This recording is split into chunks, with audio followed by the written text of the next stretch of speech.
So, good morning, good afternoon, and good evening to all of you. Thank you for participating in the Hidden Secrets of Using Homeopathic Software, sponsored by Synergy Homeopathic. We bid you all welcome. I'm sure that we all have our favorite homeopathic repertories, references, textbooks that we flip over in book form. And not the least of that is the organon itself. However, using homeopathic software has become integral to the study, practice, and teaching of homeopathy. This is not a training in homeopathic software. We have done several of those, and there is a new one coming the week of November 30th. We will be holding a live training program. This session is actually an insight into how some very experienced, very senior homeopaths use software in their research as well as in their practice. In fact, all of the presenters today, Massimo Mangialavori, Rajan, Sankaran, Paresh, Vasani, not just use software in their practice and research, but in fact have been actively involved in the design and development of software as well.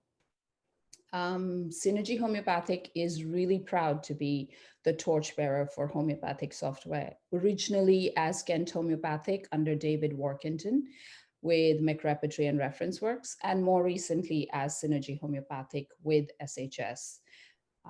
As with everything else, software has evolved through the years, one era yielding and giving way to another.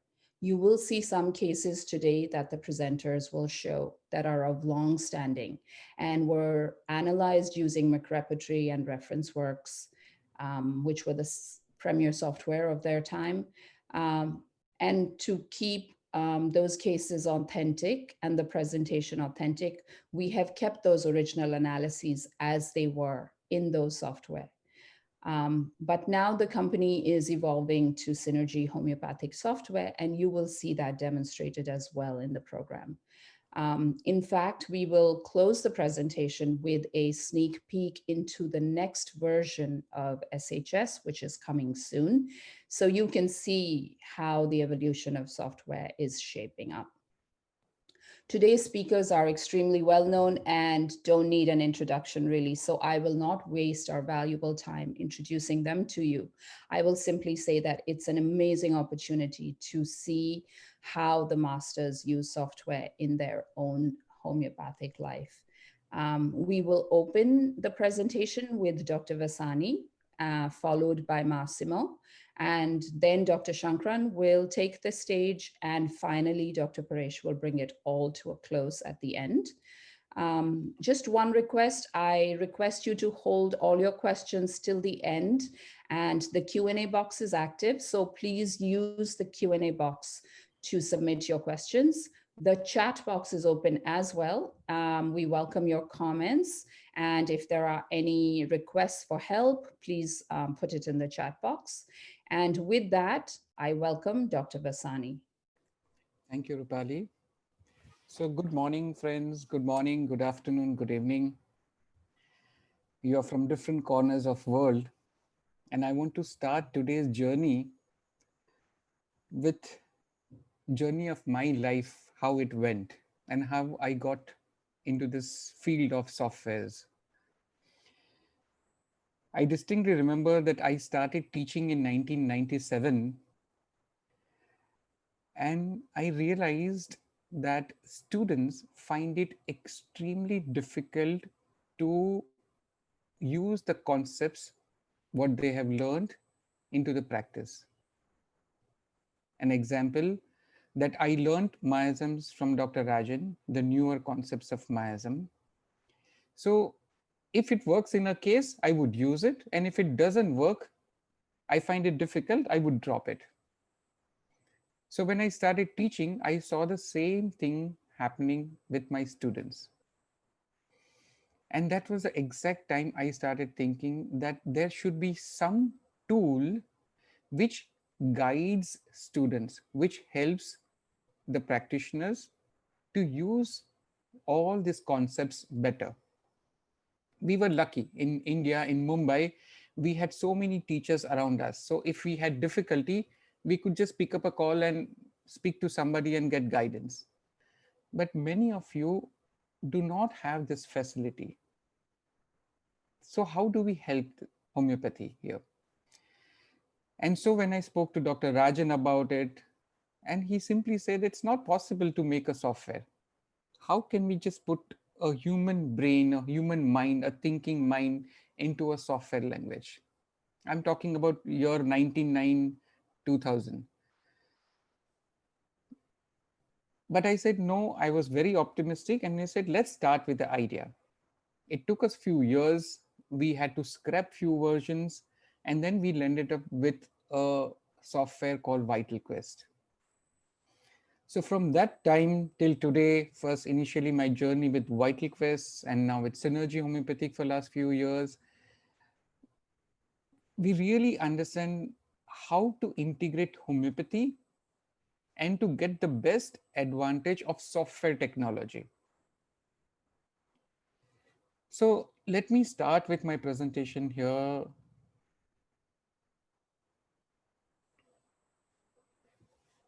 So I always believe that our core principle, individualization, is reflected every aspect of homeopathy. So for us, each case is unique and the approach to each case is also very unique. There would be a case where I would use just therapeutics, or I would just use a repertorial approach, or I would search through materia medica drug pictures, or the newer sensation method. So each homeopath is also different. Each one of us, we belong to different schools, and our way of analysis is very different. The type of symptoms we use are different. And so, for sure, our expectations from the software are also going to be different.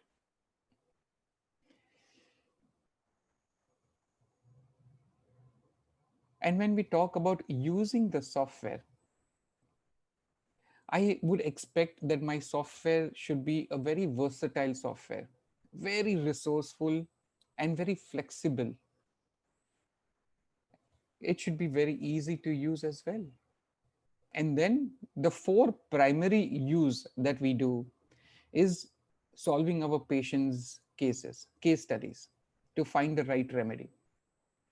And once we think of some remedy, the next would be to study the same remedy through the library of books.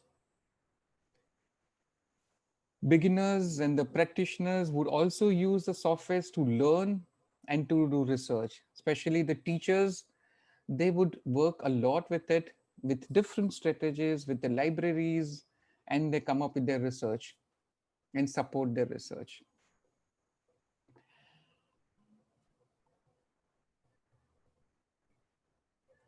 Let's talk about some of the aspects.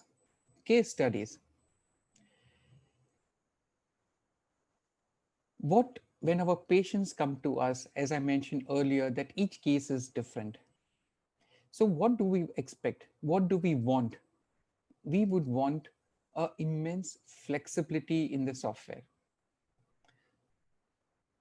I should be able to use the software with the type of case and the type of approach and the accuracy that it should offer me. These are the foundations that I would look. And the methods that we use, I may use repetization, I may use drug pictures, I may use sensation, therapeutics, miasms, biochemics, different methods. And I must have that kind of flexibility to use. Let's talk about each method. The repertory or the repetization approach to case analysis. Students mainly fall onto this method. And this is our primary method of analysis. We simply collect the rubrics, put it into the software, and see which is the first, second, third remedy and prescribe.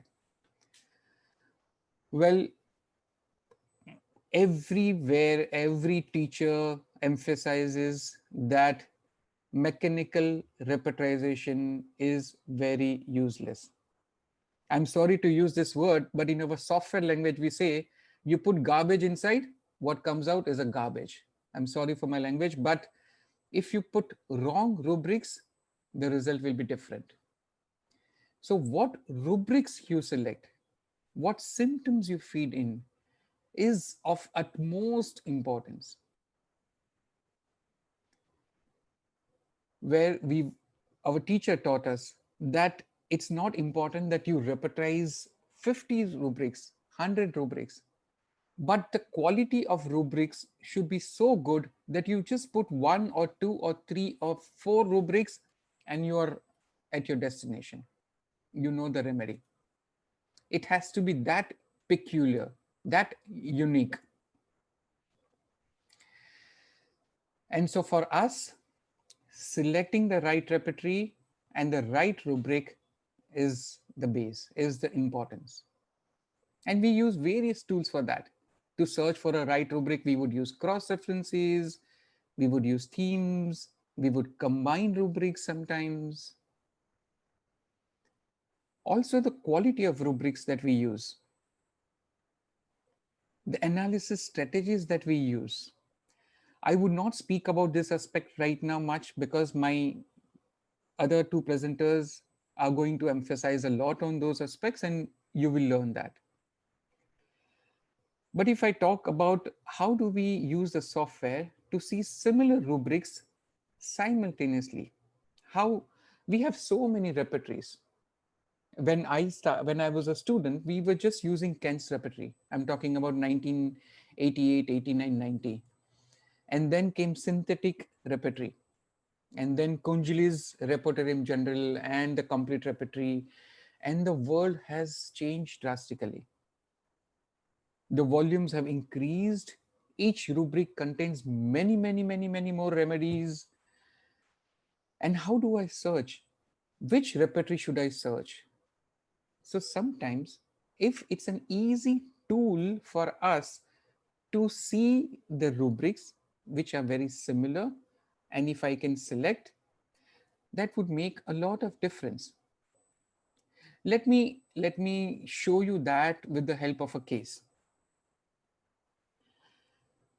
So this gentleman, it's an old case. This gentle elderly man, he had ischemic heart disease. His blood pressure used to be very high. He had an infarction. It all started after he retired from his work, and that was very unusual. He had a very high pressure job, a very high profile, high position in the bank, where he would oversee the loans that the banks would give and the recovery of the loans. This gentleman had immense pressure and issues at his workplace. The reason, the bank had given loan to some person, and that person was a kind of mafia of the area. Of course, so the loan was taken, a huge amount, never to return it, because nobody would dare to ask him return the amount. And so for him, it was a fight with the person who had taken the loan, that you have to pay it back, and those people would threaten him, and senior management would pressurize him. For him, it was more that it is my duty. People, this money doesn't belong to me or my bank, it belongs to people. People have their hard earning of this money which is there, it is with us, and we have to take care of it. So the duty and conscience issues were very, very strong. So when he retired, there were a lot of issues with the management. There was some corruption happening, and there was in kind of he went into a depressive state. There was intense loathing of life, and the solace to him was his religion, where he was very deep into religion, religious songs. That's what helped him a lot. He would have dreams of drowning, sweets, craving, desires, and profuse perspiration. So if we look into the software here, there are many rubrics that we can look for. So let me show you the software. Of course, it's a very simple case, but even if we start with simple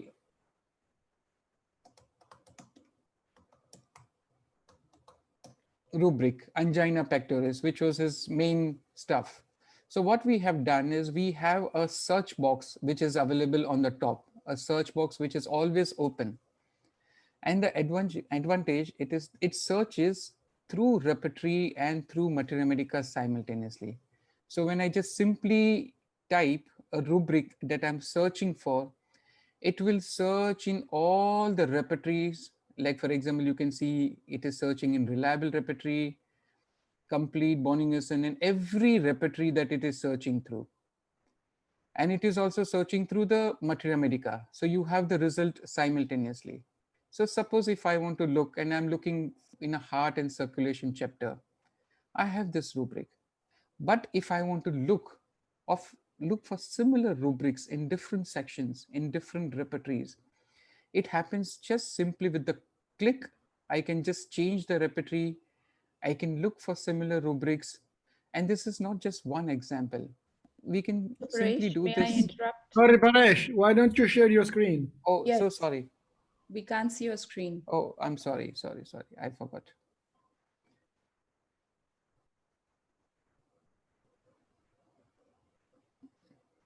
Okay. Do you see it now?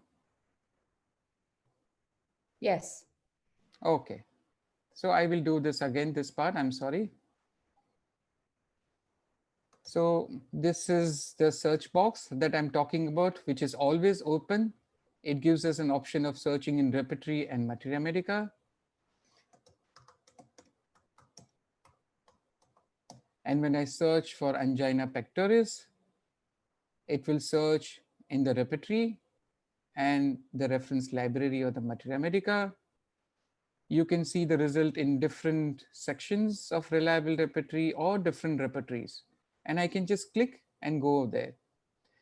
Here you can see different sections and every rubric where this word angina pectoris comes up, you can see.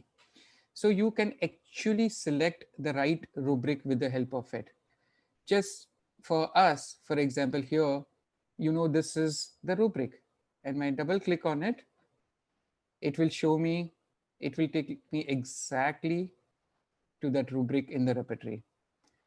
If I want to see the cross references, I can switch on the cross references, and then I can see all the possible cross references here. So this helps me to see the exact rubric. We can show you another example here. If I talk about fear and dark, it will again show me exactly all the rubrics that are possible with fear and the dark combination. So sometimes we do not know the exact rubric where to look for, or in the repertory, which are the places where the word fear and dark is existing. So then it becomes easy for us to search. Let me talk about another aspect, which let's go.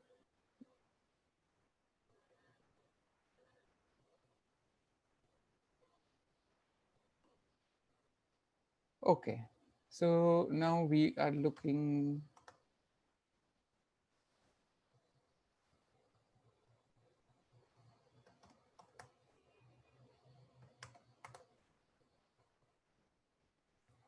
for this rubric, loathing of life.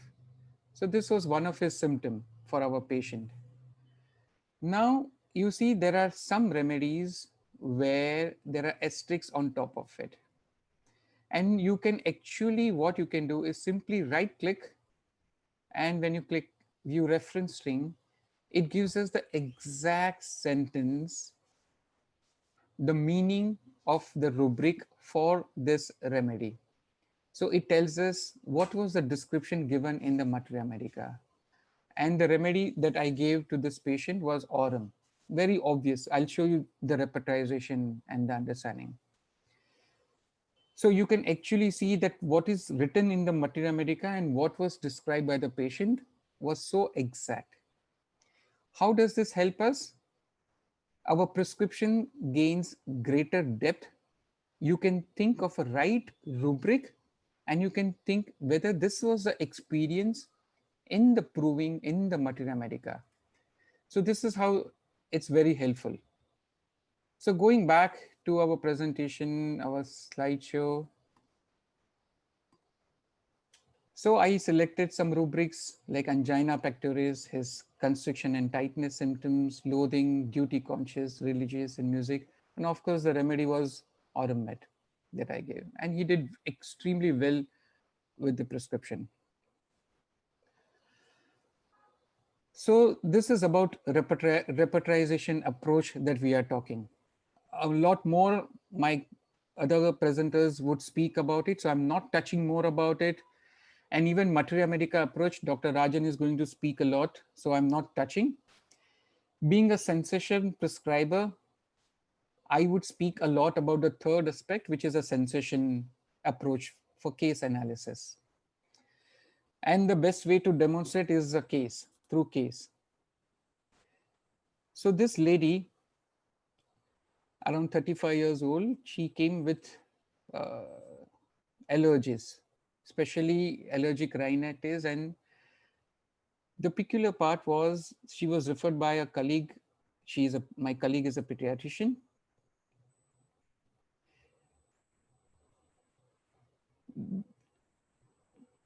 What was peculiar here was the way she spoke about it, that it starts suddenly. Suddenly, I start sneezing. Middle of the night, I get up and I sneeze. It's so bad that everyone in the house gets irritated. And it's thousands. I'm not exaggerating. It's thousands. Now, what is peculiar here is the word sudden, the intensity of it. It's so bad. Thousands of sneezes. Of course, it is exaggerated. She also had skin allergies. Skin thing was so bad. My face was swollen. I used hair color, and after that, I developed this allergy. So my whole face was bloated up. And it suddenly started, and in some hours, it was horrifying look. I couldn't open my eyes. She was given steroids and Lasix, diuretic. So there was panic at night. 2:30 in the morning, I called up my doctor and there was panic. Even my doctor was shocked seeing me. Again, what comes through and through is the intensity, the suddenness, and the violence. That is what is reflected. So I would not look at the word panic or shock or sudden or horrifying, but what is conveyed at a deeper level. And then, so she says, for all my complaints, I go to my kid's doctor, to the pediatrician, to the same colleague. Now, this is very strange. She is not a child. Why should she go to the pediatrician for her medication? I have a good comfort level with her. She is a kind of a safe channel. Any small or a big issue, I call her up, I telephone her, I take her advice. So I could see that the attitude for her was a kind of dependence or a kind of a clinging to the colleague anytime, any issues. So whether it is her kid's issue or with her issue or anything. So she's very scared of snakes. I doesn't want to see it. I don't want to see it. Even on the television, if some program and there is a snake there, I can't see them. And she gets lot of frightful dreams. Well, this is a very short summary of the case. So when we analyze, what we understand is, now you see that what I have done here is I have put different methods. The primary method here I have used in this case is the sensation method. But whether you use rubrics like clinging, delusion, snakes, delusion, fear, dreams, combination of snakes, frightful dreams, it will still give you stramonium as a remedy. If you look at the sensation, suddenness and violence, it would still come back to the same solanacea sensation. And if you look at the particular level, at the local pathology level, where there is swelling of the face, there is sudden violent sneezing, convulsive sneezing, and stramonium would still be one of the prominent remedy. And of course, we know what are the sensations or experience. People who are very familiar with sensation method, you know that sensation of solanacea is sudden violence, splitting, bursting, explosion, spasms, jerk, snake, dark, murder. These are the words for solanacea. Now, what's very important for us is the synergy of the approach that we do. A case you can approach through the rubrics or through materia medica search or through sensations, or you put them into different clipboards and then combine them and see the result together. This was a very typical case where you could see 1, 2, 3, 4 approach, where you could see through rubrics or through repertory or through materia medica. But sometimes with experience, we use quick methods. Of course, I should warn students that you have to be very careful because this is a bit risky. Sometimes you know the kingdom of the case from patient's expression. This is a mineral kingdom, this is a plant kingdom or an animal kingdom from various expression of the patient. It's very clear. Then you want to look for which is the right remedy from this kingdom. I'll give an example. We will see it in the software as well.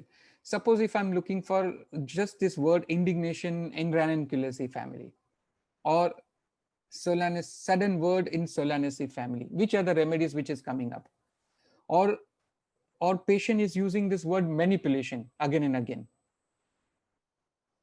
And the patient's expressions are of animal kingdom, strong victim aggressor theme, survival issues. Which is the remedy that I'm going to look for?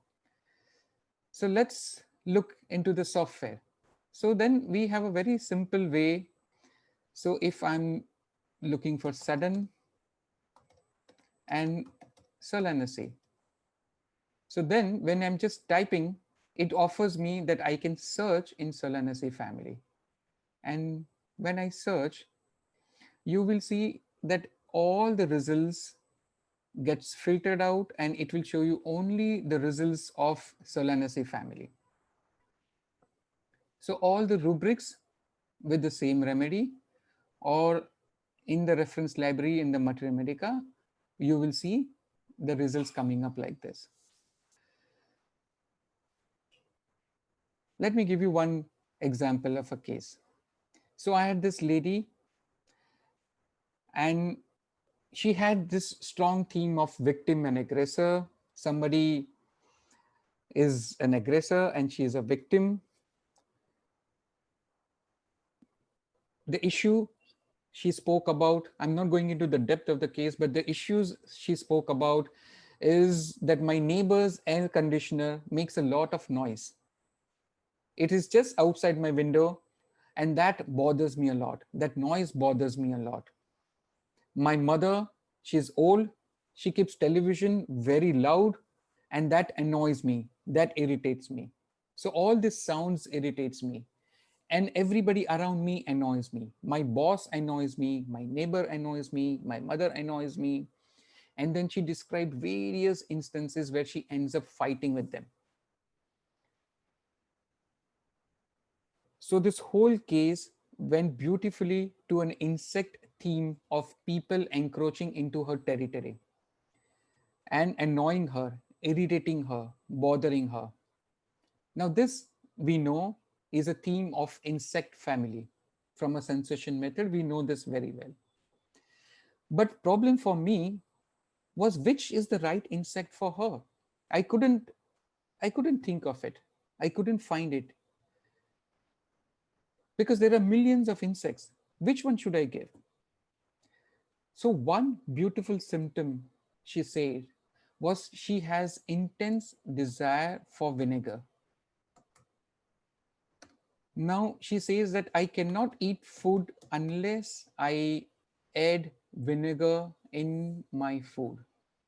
So for me, this was a very, very strong clue. So I would search vinegar desires in insecta. And then when you see, we have a rubric, generalities, food and drinks, vinegar desires. So there are two insects, Apis and Musca domestica. And then you study those remedies and then you prescribe the right one. And I gave her Apis, and that's what helped her a lot in this. So like this, you can put many, many examples. This is a kind of a shortcut, but a very quick and a beautiful way of studying. Going back to some other examples. Suppose if you have, let's go back to the software and let me show you. Suppose if you have some repetization, let me put some rubrics.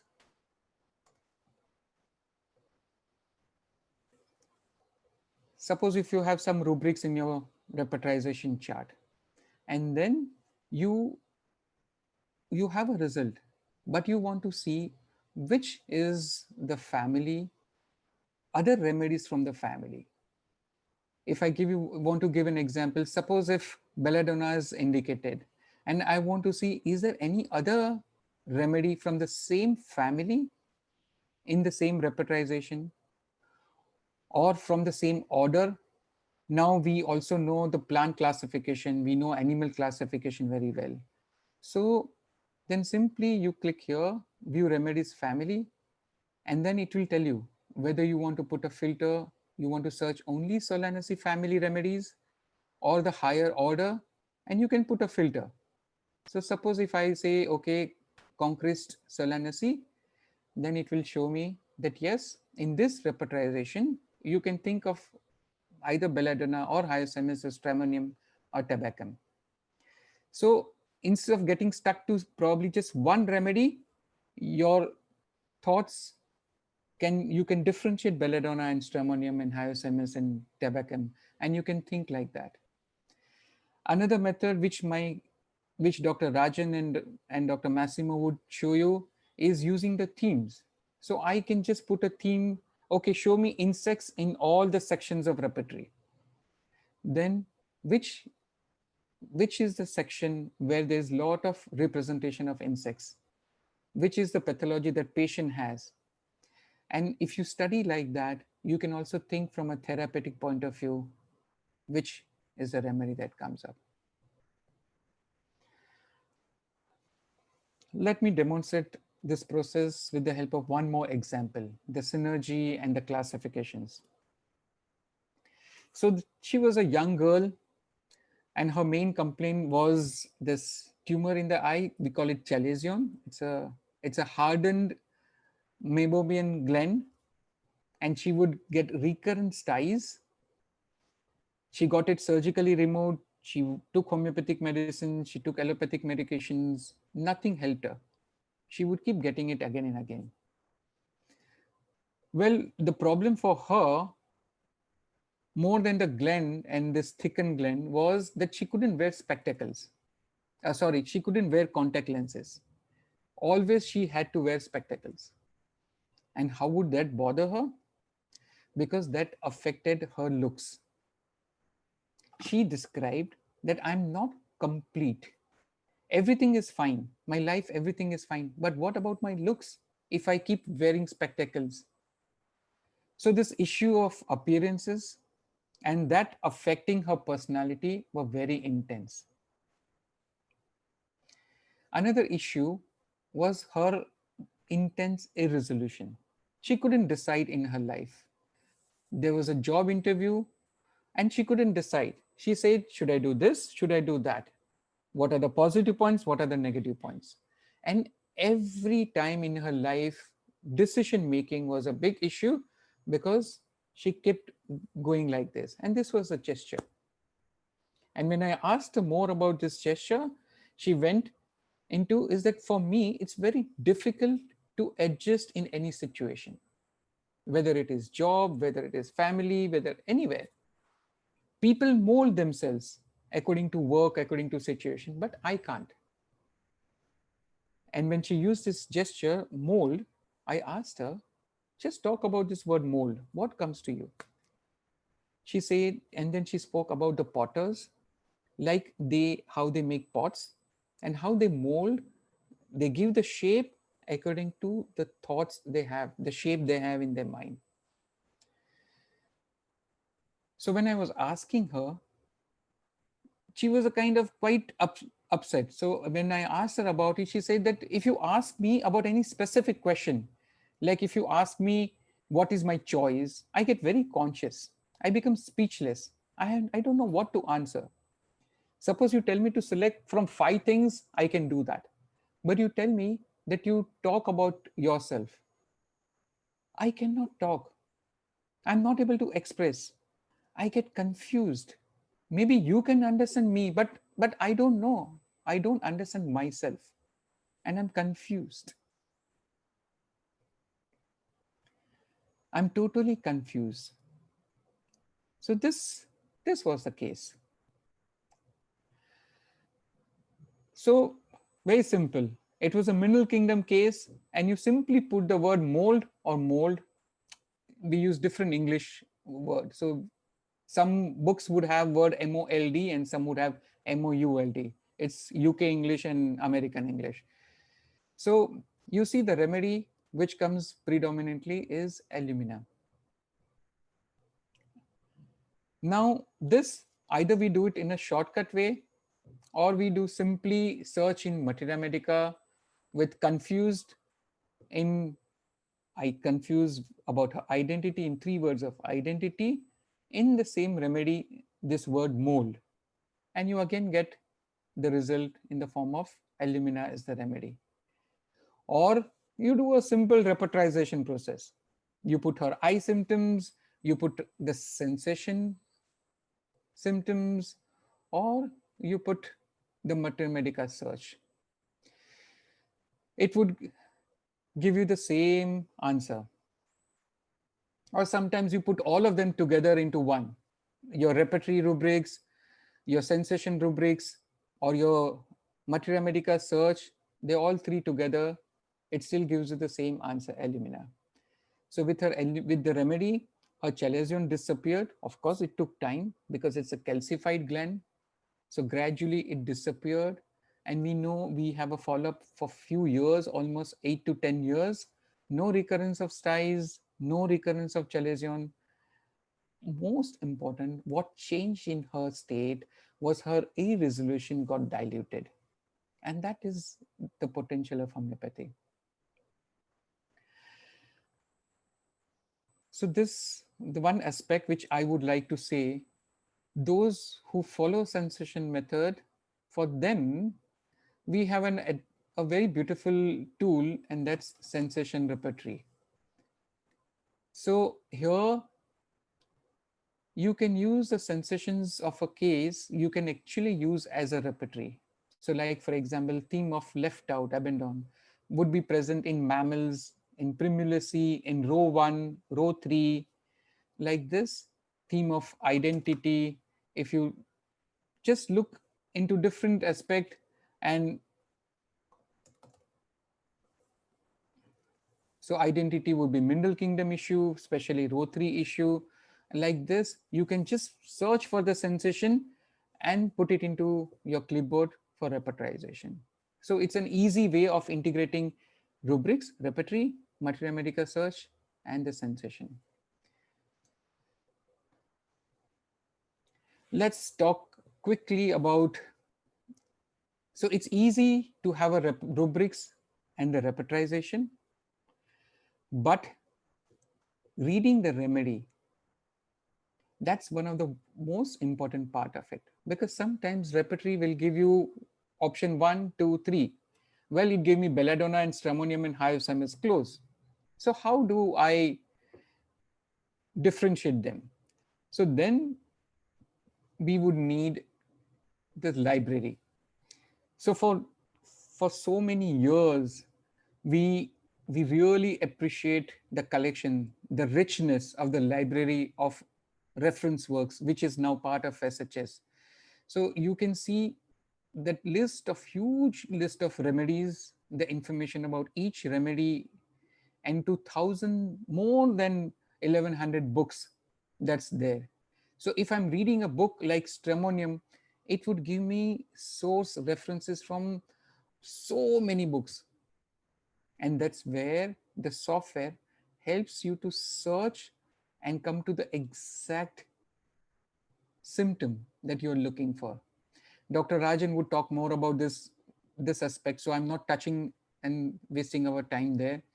But you can just with a click here, you can see all the books that we have here, and all of them into different categories. So for example, I want to read only the cases or only clinical, the journals, the list, only materia medicas, the natural history, philosophy. So different categories. And we are even designing a way that you can create your own categories and save your favorite books, which we'll be releasing later. So, and then you can open one book, you can open multiple books simultaneously and keep studying them. So suppose if I'm reading, let's say antimony crude is a remedy that I'm reading. So I would read from this book here, and then I can also open some other book and some other remedy. If I want to study, just open it in a new tab, and then I can just compare.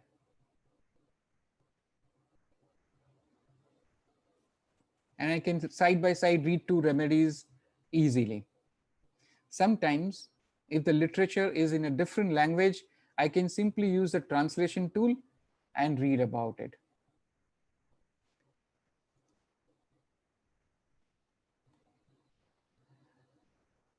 So you can also do reverse repertory. So you can say, okay, I want to read all the rubrics of the remedy stramonium into any repertory. You can read them as a book as well. We call it a reverse repertory. So these are the easy tools which helps us to understand. So suppose if I'm thinking of a stramonium as a remedy, I can go through reverse repertory and see, are there any other symptoms of stramonium present in the case? That helps me. There are many more features like bookmark a page, searching within the page, translating. Well, this is the heart, my heart kind of thing, because this is the information that we have worked so much. The sensation information about various kingdoms, subkingdom, and the source. So when we talk about animals, plants, minerals, the sensation information. So this would be one who's a sensation practitioner, the most valuable resource, and where you can actually click on it, and there are all the remedies, their sensation, their information is given. So their natural history, natural behavior, every aspect, what's the all the animals, the natural behavior of the animal, how will you identify that animal in patients, their sensations, their keywords, their differentiation, every aspect is mentioned here. And it's not only about animal kingdom or the subkingdom, but you can also do it about plants, different plant families. And you can read about what Dr. Rajan has written about it, or go back, editions from other teachers as well. So you see more number of families are there. The same applies to mineral kingdom, nosodes, sarcodes, and different imponderables and everything. The next aspect that I want to talk about is the research. Let me give an example. Like suppose if I want to study about bird remedies. So if let's do it practically. So suppose if I want to study what are the remedies in birds, if I want to do some. So simply I go here, put a filter in the kingdom, in the animals, and I go to vertebrates and say, show me information about birds.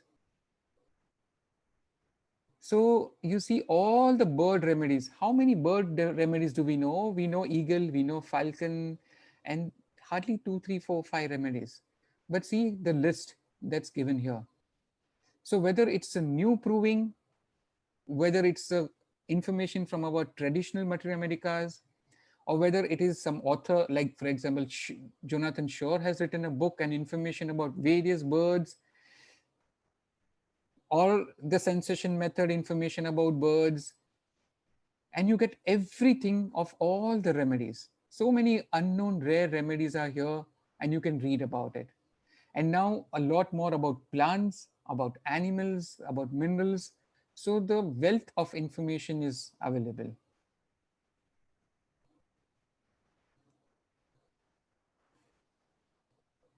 So just the last point that I want to talk about. So we can integrate different methods. We can do simple repertorization. We can do combination with materia medica search, with therapeutics. We can use any method in isolation or the combination of it. And there are various strategies, like you can analyze by Kantian method or Bonningerson method or Boger's analysis method. And then there are various strategies. In my clipboard analysis, there are different strategies that I can use. The most rubrics or a small rubrics or the highest grade remedy, and you can customize your strategies. Now this, I would like Dr. Massimo to speak about it, because he is the one who's instrumental in designing these strategies even in Mac repertory, and who is an expert into this. So I would invite Dr. Massimo to take on from here and speak more about this. Thank you.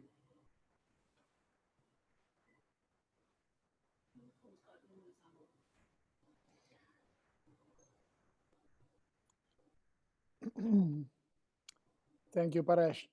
Thank Expert is a big word. We will you. see. Yeah. And of course, you know that I did a lot of work with David about this, even if for a very long time it was pretty secret. But the issue was to do our best to offer, as you say correctly, a tool that can be used by every homeopath, because each one of us is following his own approach. We respect the individuality of our patients, as we do have to respect the individuality of a single homeopath, and each one of us has a piece of this huge secret, which is extremely useful to improve each own perspective. So I I would like to say something just about the use of the old Mac repertory, and I know that some of those tools will incorporated, and I do hope working with Paresh to improve it, to make it even more precise than it was in the past. So I hope it will be not too much theoretical, but let me see.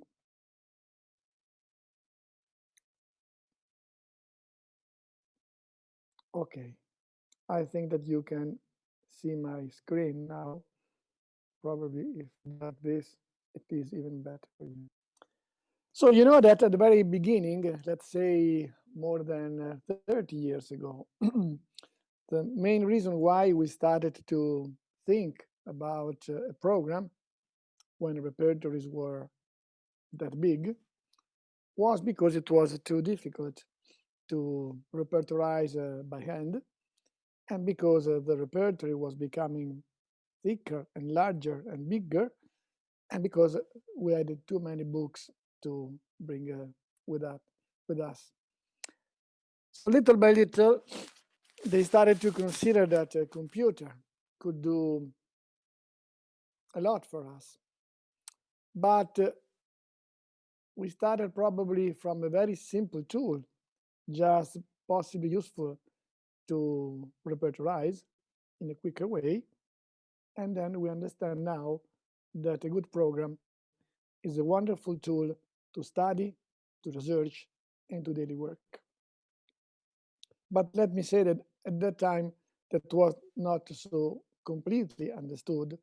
And let me say, unfortunately, from my point of view, even nowadays, my experience is that the majority of the homeopaths really don't understand which kind of potential there is in the use of a good program.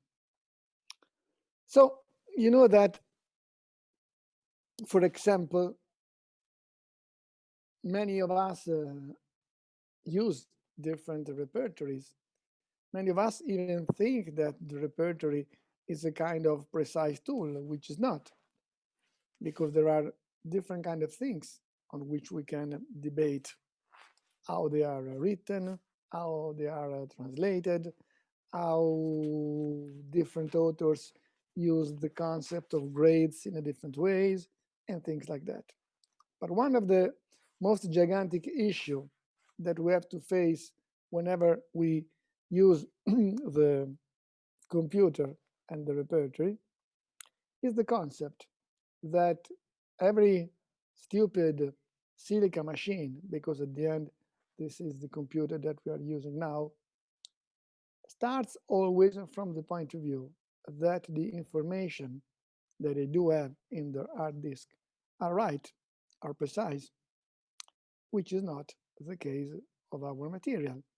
Because, first of all, medicine, you can see this in the last days with our problem with the coronavirus, is not a precise theory, is not a precise method, is not scientific from the point of view of a mathematical approach. And most of that, in the specific case of our materia medica and the repertory, mainly, we have to do with something which is very imprecise, which has to be corrected, which has to be improved, and so on and so on. So a big issue is that the program think my data is perfect, while the data that we use with every program are not perfect at all. One of the biggest issue is that in the beginning, when they started with the first programs, again, more than 30 years ago, to buy a computer and to buy a program was something as expensive as buying a car. It was really a big effort. And at the end, this effort seems to be very frustrated because despite this huge machine, despite this very complicated stuff, at the end, the repertorizations, the analysis were always showing sulfur, pulsatilla, lycopodium, you know, those kind of belladonna, this kind of big polycrest, not even the small ones. For a very simple reason, because the amount of symptoms that each big polycrest has can be 1,000 times larger than other remedies. So it was mandatory at that time to create algorithms to try to overcome this problem and to try to have from a sophisticated machine and a sophisticated program always the same silly kind of suggestions. So here you can see just what I mean. If you would like to study the salt of calcium. For us, it seems to be a kind of paradigm that when we talk about calcare carbonica, which would be one of the topic in the next days, it seems to be a kind of a prototype. It seems to be a kind of a paradigm of what we think when we say calcium. Think that often many of us do believe that calcium and calcare carbonica is something mineral, which is not at all, because it's coming from an interesting kind of shell. And it is interesting that if you give a look in what we know in our repertory about the salt of calcium, you see just a few of those. But you start from calcare carbonica, where more or less we have around 12,000 symptoms. I think now it's even more.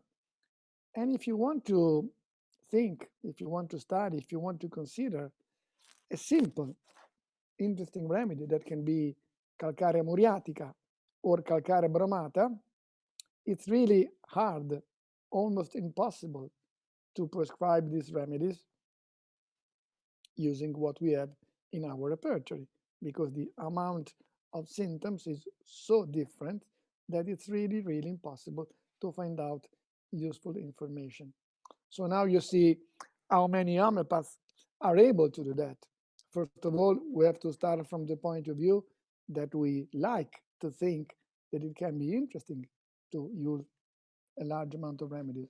Otherwise, our discussion is meaningless.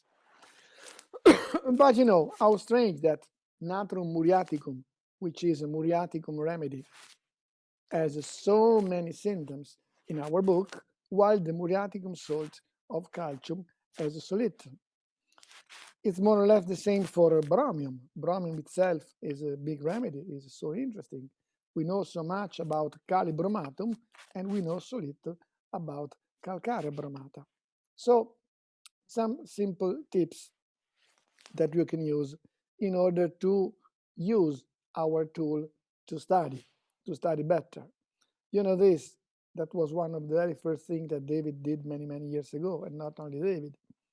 This can be an interesting idea, which means that you put in this section of the program, in the searching, something just about remedies. We don't consider the words, and then you put together some of these remedies. But first of all, let's talk about this. From my point of view, from my experience, this can be done, of course. But it's more or less imprecise. It's more or less a mistake in our search if you put together a remedy which is so big, like a calcare carbonica, with other remedies that are so little, like calcarea acetica or calcarea arsenicosa.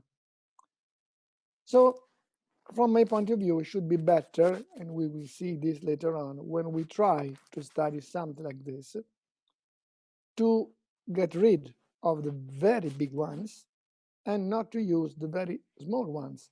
Otherwise, what is in common can be too large with the huge polycrest and too narrow, too small with the small remedies. So we come out with something like this if we make this experiment, which is interesting, because think that you would like to say to yourself, I would like to know something that mainly calcium has beyond other carbonica, phosphorica, sulfurica, fluorica, arsenicosa, and so on. If you do something like this, you see that the number of the mind symptoms, for example, is 48, which is interesting because you have a kind of focus, which is a much more feasible number of symptoms that are possible to be studied. So doing something like this, we could have a kind of suggestion of what is only, close to calcium and nothing else. So very probably this idea, we will see later on how to make it better and more precise, can be used to study something where only calcium is represented, which could be something like that, for example. I'm just giving you an example. You know this one very well, even better than me, about what we can consider common to calcium and nothing else. But from my point of view, to make this kind of study more accurate, we have to consider at least two things. One is, as I said before, I think it's much better to reduce this comparison between not too big and not too small, first. Second, I think it can be more interesting if in this little search, because it's better not to put more than 3, 4 remedies together, otherwise you don't have very reliable suggestions. I think it's much better to put in this search remedies which, according to our model of thinking, are very different. What I mean with this? In this search, we have together calcarea, carbonica, sulfurica, fluorica, and iodata. But what if we put together phosphorica and arsenicosa? Of course, we said at the very beginning that we do respect the individuality of each one of us. But I think that very probably the most of our colleagues consider a phosphoric patient pretty different from a salt of arsenicum. Usually phosphorus is so, open to talk, is so innocent, sometimes even so adolescent, while arsenicosum seems to be a kind of image of someone very, very old, very chilly, very strict, not so open to talk, a kind of paranoid attitude, while in the case of phosphoric, you have someone which is completely open. Why I'm saying you this? Because in this kind of comparison, you put together remedies like phosphoric salt and arsenicosum salt, which are so different. What is in common is something that more precisely belong only to the salt of calcium instead of something else. And another important point of view, if we wanted to study the calcium element in this way, is to remember that it is true that in our materia medica we have remedies called calcium carbonate, calcium phosphate, calcium arsenicate, or calcium iodatum and bromatum and whatever. But many other remedies are full of calcium, are mainly done by calcium, and they are not called in our repertory with any calcium in front. Think about lapis albus, think about marble, think about granite, think about alabaster, think about cement, think about epar sulfur, which is even much better known. Epar sulfur is called like this because the heparis sulfuris was the original name used by the alchemist from which Hahnemann copied this substance. But epar sulfuris contains a lot of calcium, is very close to calcarea sulfurica, but it is not calcarea sulfurica. So when we make our investigation, let me say, if you're not offended, when we play with this, I say play because I think that studying should be fun, should be interesting, should be something that is really stimulating our libido in some way. And I'm very serious saying this. I think it can be very interesting to play with that, according to which remedies, in your opinion, looks so different, according to other remedies, where you can even try to compare, as Paresh said before, something coming even from the animal kingdom, like calcarea carbonica, and compare to something which is coming from the mineral kingdom, because lapis albus is coming like that, or even an animal one, because you should think that calcarea phosphorica can be done using the bones or can be done using the calcium phosphoricum element. So combining this, the result is different than what I did before, and in my opinion is much more precise because it is squeezing out what is really only belonging to calcium. But please play with this. I think it's very interesting when you want to study something. Why? Because if you're interested in have an idea of calcarea muriatica, as I said, with the 30 symptoms, it's more or less impossible.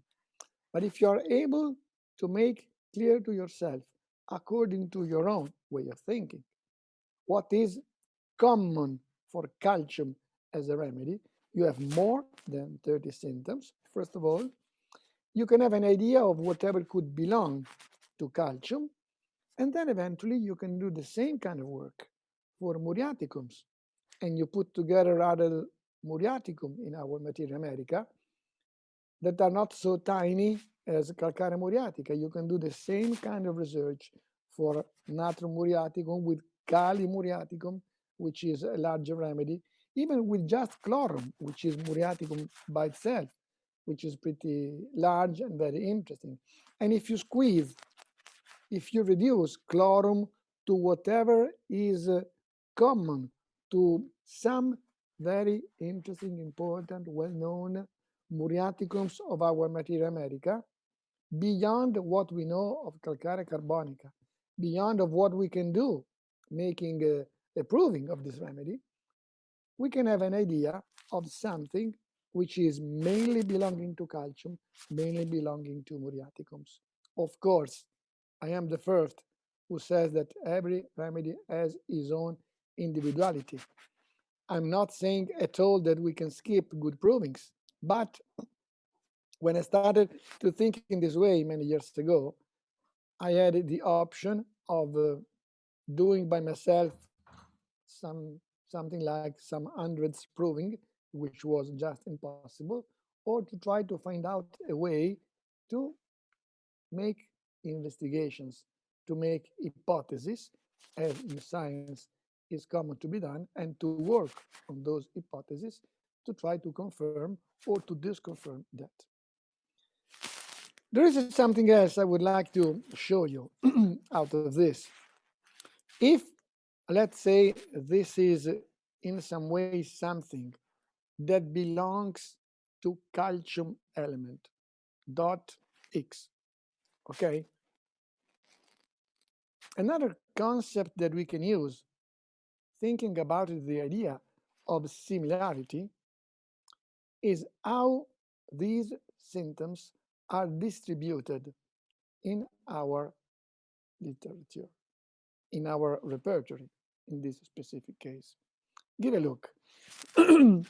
If this hypothesis is good, we can make it better, of course. You see that we have 13 symptoms in head pain, and we have just 2 in feet, just 4 in throat. We have 14 in abdomen, and we have just 3 in bladder. What could mean something like this? If we make a kind of hypothesis like that, we should think that a calcarea patient, someone where the calcium element is that strong, hardly produces in his life, thinking in a constitutional way, not in an acute way, so many symptoms affecting the bladder. If you think about very differently from what we could think, if we think about something about his teeth and about the symptom in the eyes or in the ear, this can be present, of course. But according to this hypothesis, these are not the most interesting, the most common one where the calcium element is so clearly shown. Of course, please, we know how much more important is the quality of symptoms, not just the quantity. Please, I'm trying to give you some suggestions in order to study remedies which are not so well known and from which we don't have enough good proving information. So this idea can be interesting because a concept which I use a lot in terms of symmetry, in terms of similarity, is how distributed are the symptoms of our remedy in our repertory, and this should be compared. This should be similar. This, this should be in some way a kind of reproducible, thinking about the same experience in the life of our patient if we think again constitutionally. This is the reason why I strongly asked to David to develop this idea.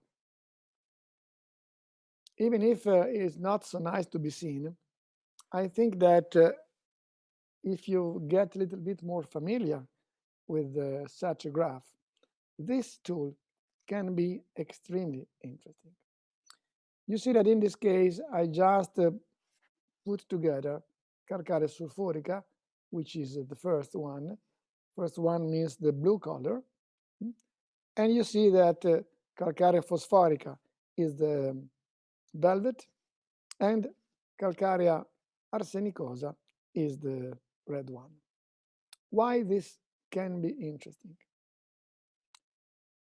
Let's say this is an hypothesis, of course. I'm sure that you can be better homeopaths and be able to recognize calcarea arsenicosa from calcarea sulfurica. But let's say that we could have a problem like this. Or let's say that instead of studying the salt of calcium, we could study the snakes. Okay, you know how many symptoms have lachesis in comparison to Toxicopis pugnax. Okay, so if you want to use the moccasin snake, Toxicopis pugnax, if we want to use in an intelligent way Elaps corallinus, you don't have the same amount of symptoms that you can see in lachesis. It can be even interesting to make a study of those snake symptoms together, and probably what comes out in common instead of calcarea to the venom snake can be very helpful to give you some suggestions to consider that those common venom snake symptoms very probably are present also in Toxicopis, even if they are not in the repertory, because if the majority of the snake's venom have those symptoms, you can think that probably Toxicopis was not studied enough. Or you can be even more precise and say, let me study the common symptoms of the Crotalide versus the main symptoms of the Elapide. And so you put together Elaps corallinus, you put together Naia tripudians, you put together Hydrophis cyanochinctus, and you just shrink your study to what is different, mainly apparent in the Elapide versus the Crotalide. You can play with this from several points of view. The salt of aurum, whatever you want. The insects, some of the insects that we saw before suggested by Paresh. But why this can be interesting? You see that if you try to seek for what is different in calcarea sulfurica, phosphorica, or arsenicosa, thinking about the head symptoms, you know, more or less, those kind of columns are the same.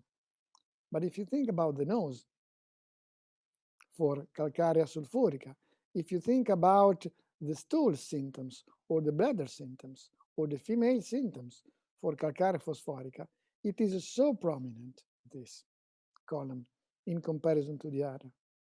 Even more, think about what you can see in the taste symptoms or in the kidney symptoms for calcarea arsenicosa. It is so small. So, if you have a doubt when you are thinking about the prescription of one of these remedies, and if your patient, let's say that this patient is an adult, and you have the lack of knowing this patient since a long time, or this patient can give you a kind of picture which is more or less lifelong. If you think about this, and if this patient can be, according to you, an interesting case of calcareous silicosa, and in his entire life he produced so seldom interesting symptoms in the kidney or in the bladder. From my point of view, you should really think about that, because it doesn't seem to be a remarkable issue of this remedy, a specific issue of this remedy.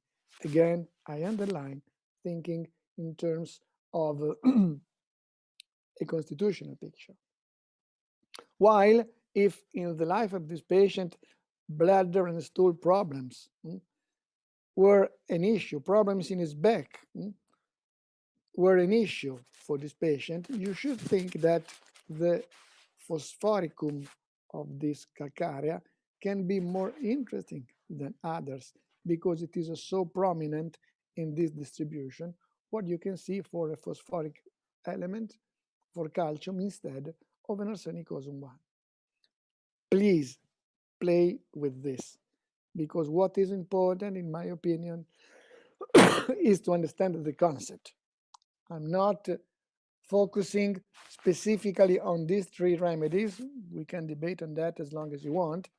I would like you to understand the concept of studying how the symptoms are distributed in our repertory and thinking about the possible similarity in terms of a quantitative, not a qualitative approach.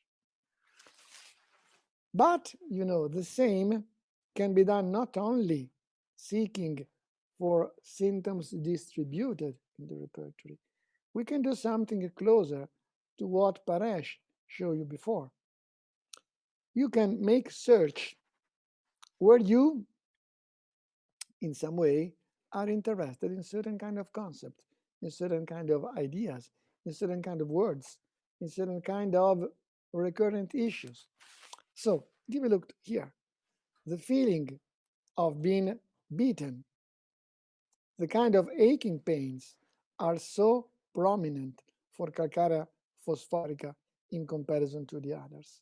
The idea of row, the idea of crawling not so clearly expressed, are so prominent for calcarea sulfurica. You can see here how clearly the pricking symptomatology is so characteristic for calcarea phosphorica versus the others. But if you want, you can even combine this kind of ideas. For example, you see that if this patient is complaining a lot, you don't know if is a kind of hysterical personality, as it was said many years ago, or you don't know if really the kind of pains of this patient are so extreme. Think about that, because the idea of lancinating, the idea of unbearable, the idea of something which is really intense in terms of suffering can be combined together. You can think that when you make a proving, when you observe a proving, not all the patients are able to express the same kind of intensity of suffering using the same kind of words. Not even all the doctors were able to use this symptom as an addition in the repertory with the precise word. So very often it was intense, but for some patients it was unbearable, for some other was lancinating, for some other was tearing.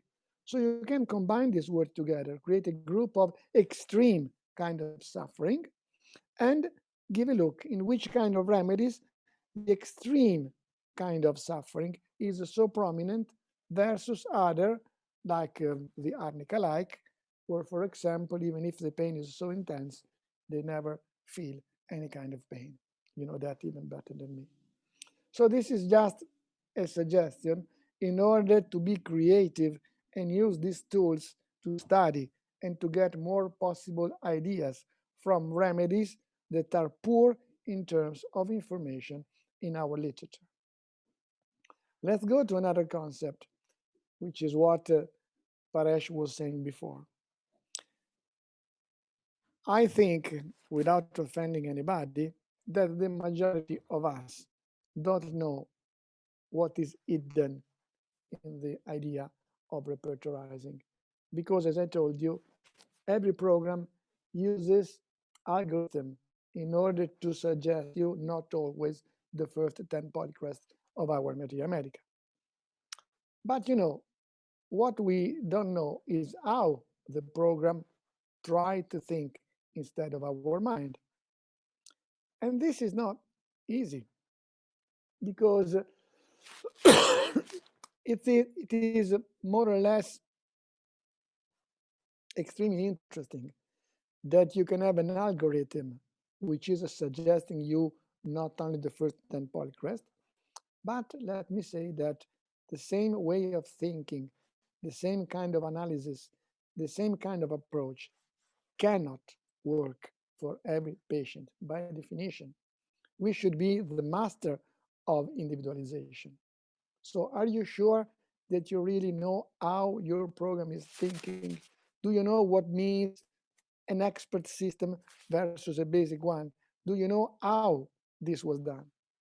I can tell you that when David and I became friends, we spent in my house almost 1 month to create the expert analysis.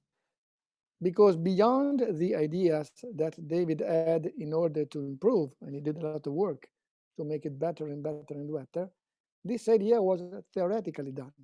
It was a thought on the basis of possible good thinking, but not something true.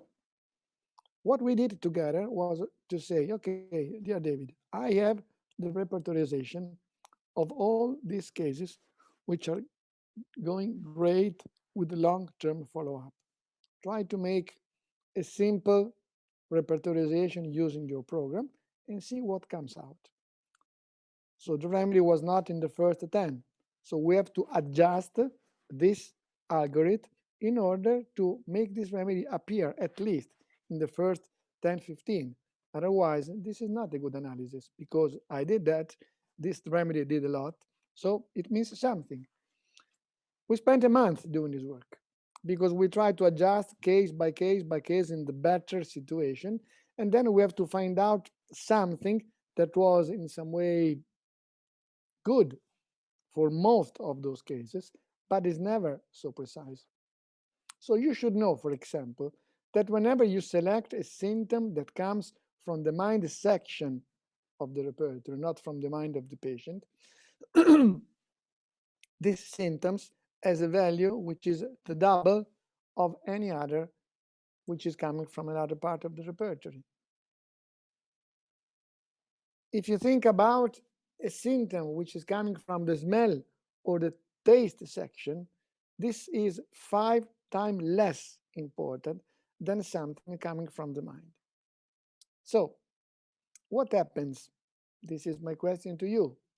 If in your case there is a focus which is not so clear, which is imprecise, which is hidden, which is not that trustable in the mind section, even if this patient, from his point of view, of his own mind, is suffering a lot.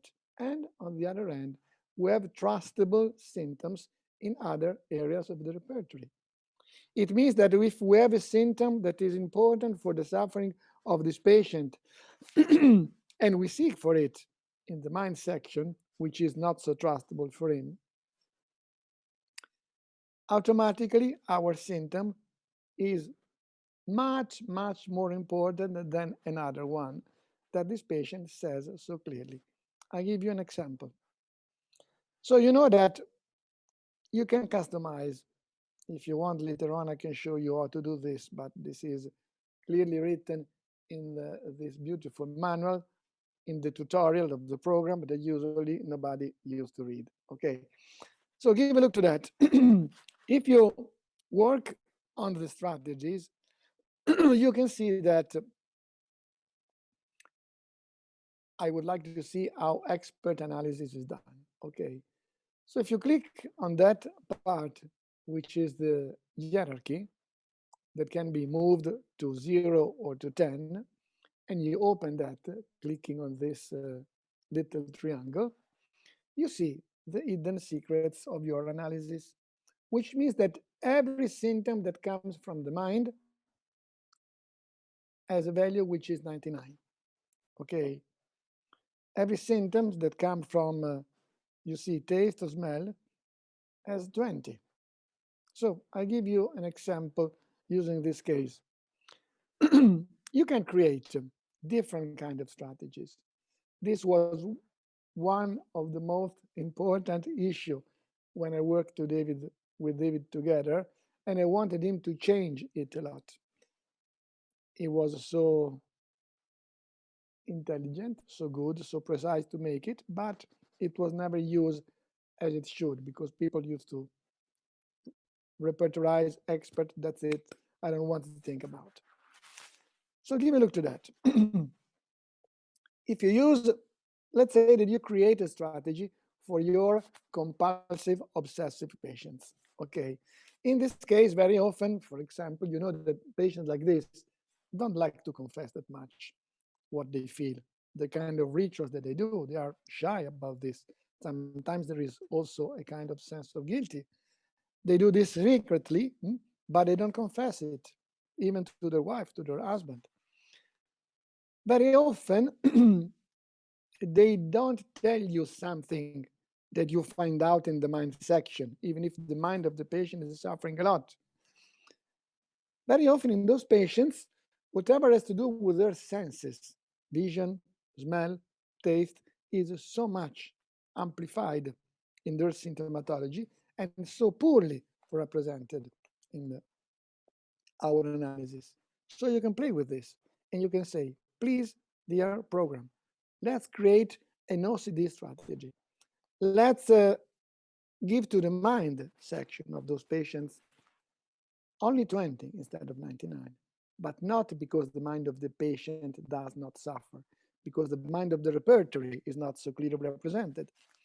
Let's try to underline more, to give more importance to whatever has to do with the sensation and the symptoms affecting their perceptions.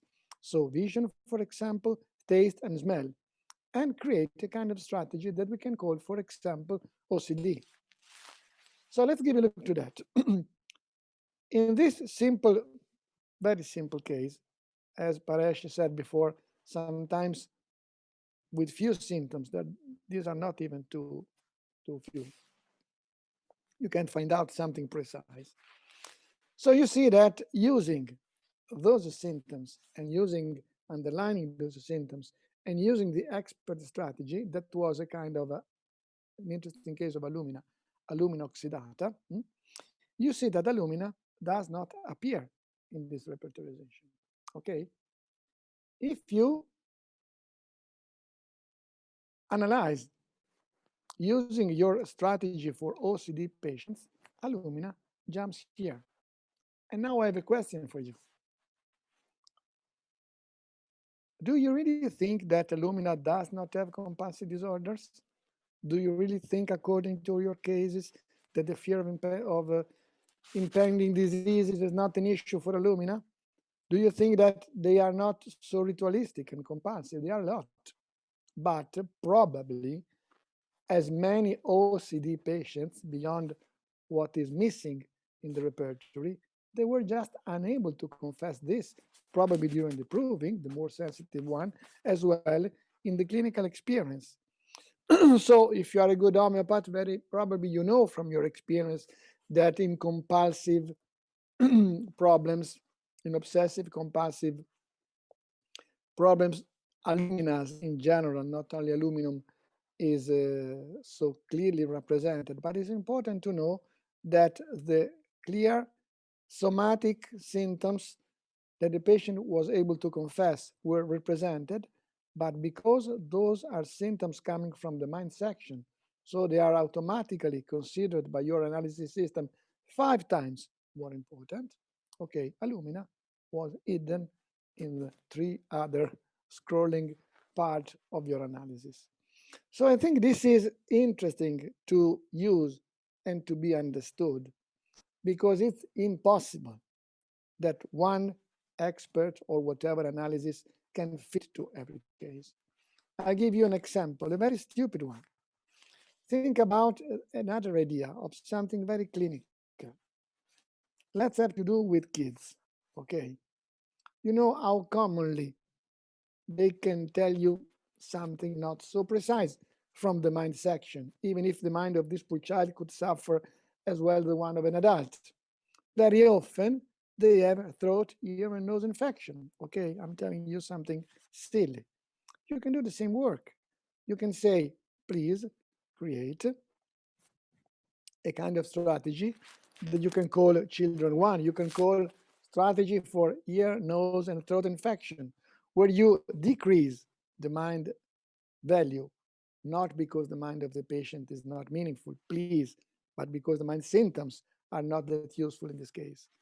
And you give a more important value to throat symptoms, to fever symptoms, to nose symptoms, to ear symptoms. Okay.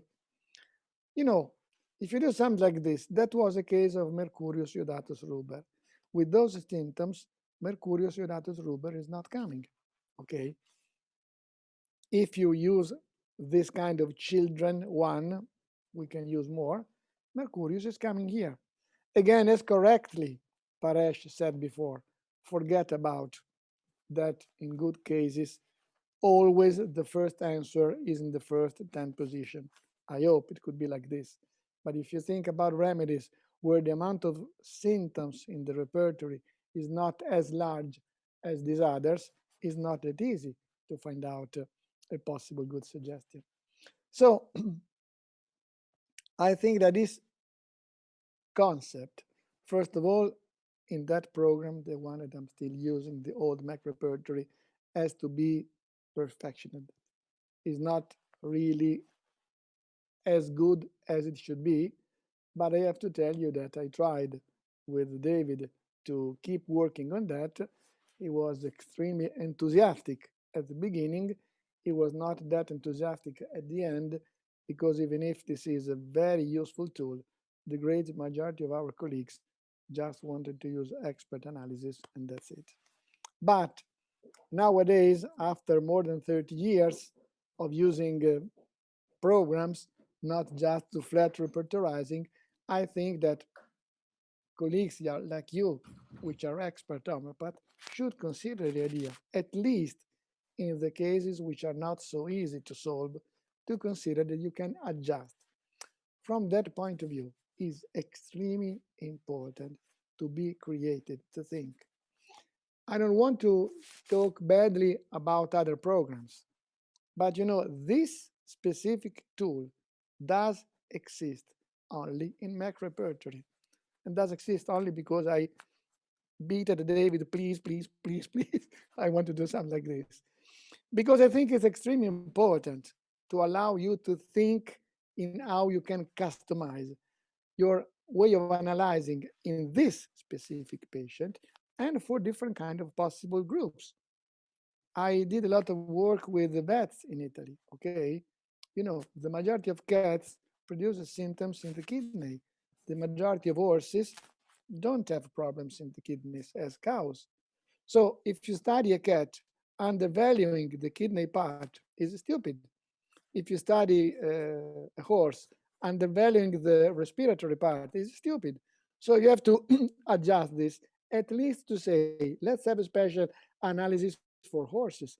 Let's have a special analysis for cats, for dogs, for sheep, which don't produce symptoms in the same area of the body, usually in chronic cases.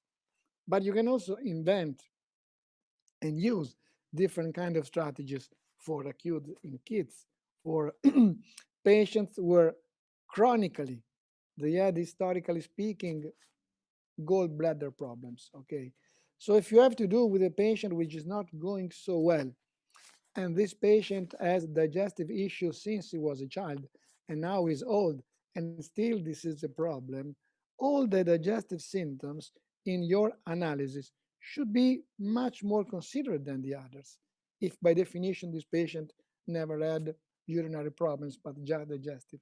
So you can adjust this and you will see that your analysis will change dramatically.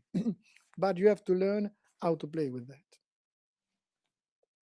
Another thing that you can do, but I don't want you waste too much your attention. I don't want to tell you too much. Is that you can also customize that with words. You have in the program some words already there. You can create and add other words. And you can say, please, usually hysterical patients, usually anxious patients, usually panicking patients, usually paranoid patients, they use certain kind of words, they use a certain kind of expressions. So you can put this in your repertoire and say, okay, I have to do with OCD. I can give more weight to all the senses. So the section where the senses are represented, vision, smell, and so on. I can study or think about certain words that in my practice are much more common. I can put that there. And if those words are in the repertory, this can be extremely helpful because you have better suggestions. In the new Synergy program, which from many points of view works much better than the previous one, you can even combine, as Paresh showed you before, synonyms and other things which in the old Mac repertory were not doing so great. And you can even be more creative and more precise. Another little thing, and then I leave you.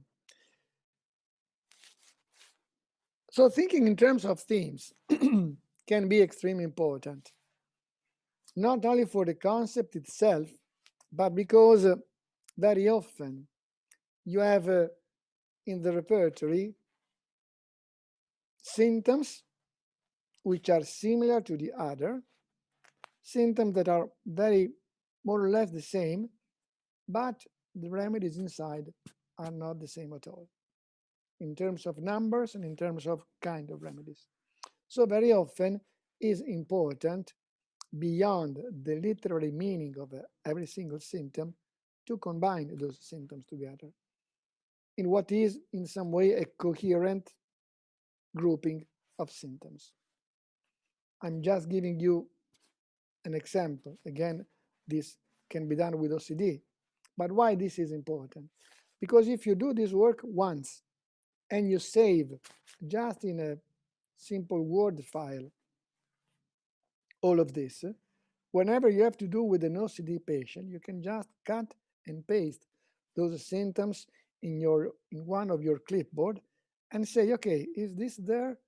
Is this symptom important? Let's delete it. Instead of searching for this every time that you have to do with an OCD patient, you know that in the repertory, OCD is mainly represented with this.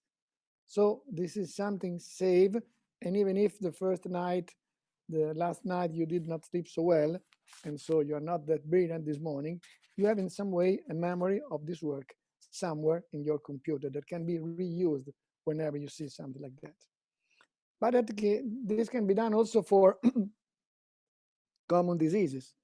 How commonly you take one of those symptoms instead of another, and you can change completely the kind of remedies suggested. Okay, this can be done for very different kind of things. So first of all, I suggest you to put together different kind of symptoms when you have nothing to do or when you want to study that in some way are similar. You can combine this and you find out something that can be very helpful in the future.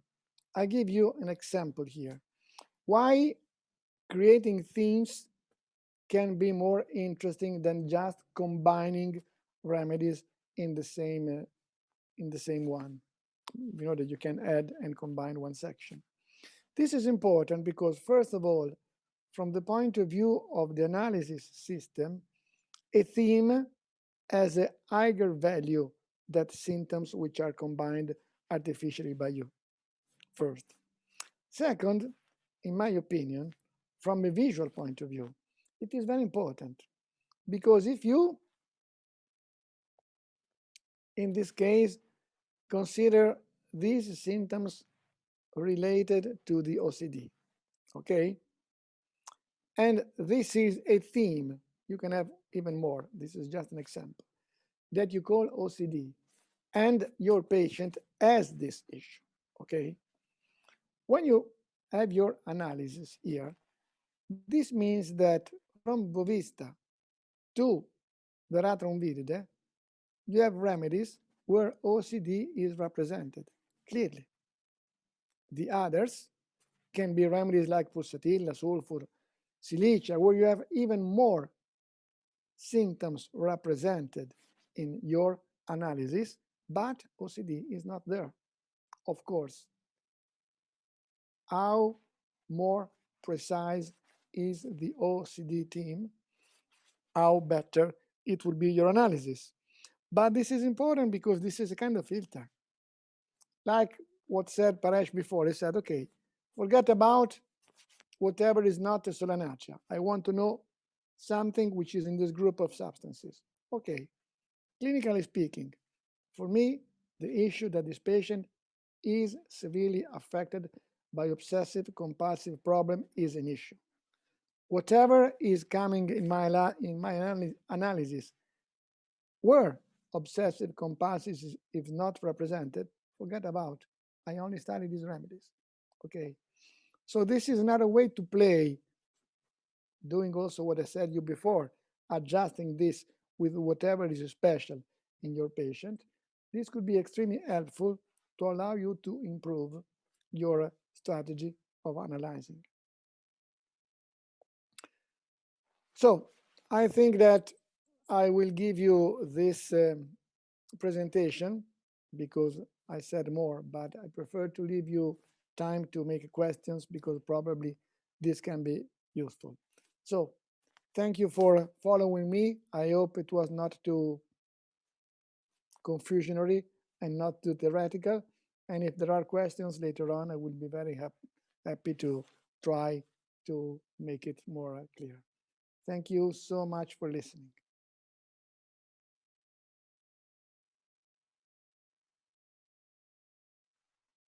I think that now Rajan should say something. Yeah. Am I right? Yes. Thank you. Thank you, Massimo. Um, I will request, we are waiting for Dr. Rajan to join. So in the event that he might not have, perhaps Dr. Paresh can come back and respond If you to, want, I can continue saying, no, no, but Dr. Rajan Rajan is is here. bye. Yes, I see that he's here. Welcome, Dr. Rajan. Hi, Rajan. Hi, Massimo.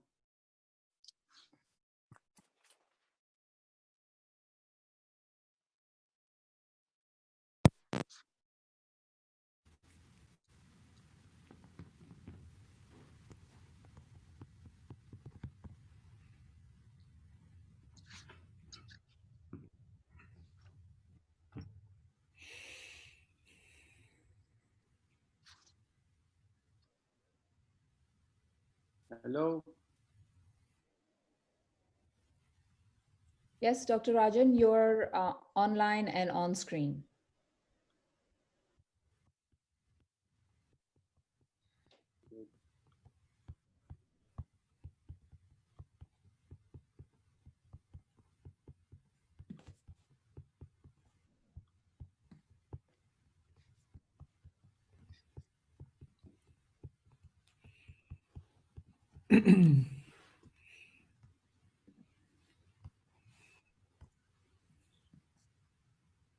So I would like to share certain things that I use in the software and that have helped me.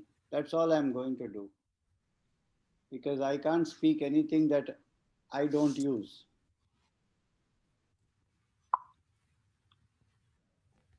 So to start with, the entire practice of mine and definitely the philosophy of homeopathy is one of holism and individualization.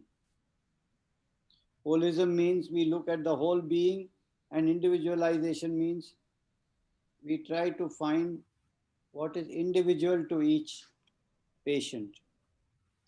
And holism also means that what is true for the part is true for the whole.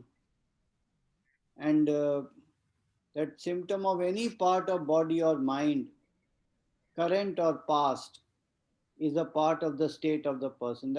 It's a holistic approach. Nothing is, extra. Everything is part of the whole.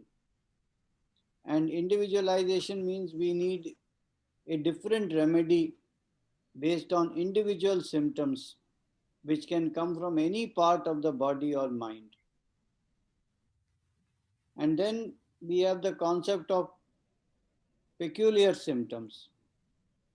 And here you see the Bonninghausen lesser writings talk about quis, quid, ubi, quibus, auxilis, cur, commodo, and quando. Means who is the person, what is the nature and the peculiarity, what is the location, what is the sensation, what is the modality, what is the concomitant, and what is the time factor. These 7 features we have to understand with each symptom and with each patient. So basically, the entire use of the repertory or software or materia medica, whatever it is based on the understanding, the philosophy of holism and individualism, and the concept of peculiar symptoms. And therefore, case taking becomes like fundamental, very, very important. And Bene, avete finito? Ah, how detailed or how specific you go into the case, on that depends your success. And here I have 3 concepts. One is exactness, completeness, and depth. Exactness means to understand the symptoms exactly and match it exactly with the repertory, with the sensation, with the miasm or the genius. Completeness means to look at all the aspects of the case and not just one thing. And depth means to see the pattern that connects, all the different aspects of the case. So these are the 3 things I look for in every case: the exactness, the completeness, and the depth. And then from this we come to the 8-box method, which basically means that you can look at the case from 8 aspects. One is the pathology or the organ affected. One is the local symptoms with location, sensation, modality, and concomitant. Then is the physical general symptoms, the modalities, general modalities, and exciting factor. The mental symptoms, observations, and the effect of the chief complaint on the patient. And on the more subtle side, you have the dreams, the delusions, the fears. You have the sensation, the kingdom, and the source. You have the miasm and the pace, and the genius or the pattern. So these are the 8 windows from which you can look at a given case.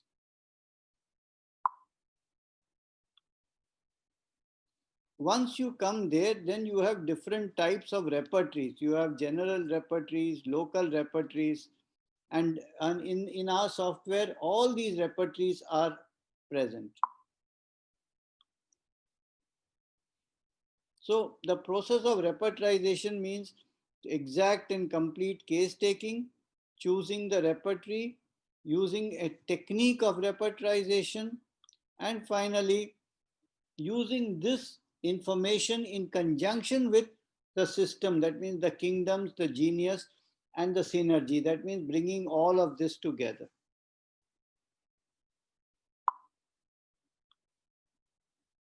So I would like to illustrate this with a case. It's a case of depression in a 28-year-old female after a breakup in a relationship, and she wakes up every day with sadness and palpitation, and she needs to talk to someone. Very impatient, very restless, very hyper, very talkative.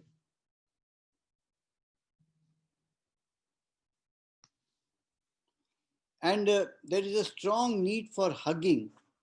And she says, I dream of my ex-boyfriend and he's hugging me and I want to have sex a lot. She says, my sexual desire is increased a lot. And she's very revengeful. And she says, I feel as if there is a rope around the chest and it is being tied very tightly. So these are the symptoms of the case. You can see that you can say, okay, she has got sadness after, disappointed love. So you can think of Ignatia or Netramur or whatever. But the peculiarity of this is, what are the peculiarities? First is the time modality, that it is worse in the morning on waking. It has got also characteristics of the person, that she is very impatient, very restless, very revengeful. And then it has got dreams of boyfriend, increased sexual desire.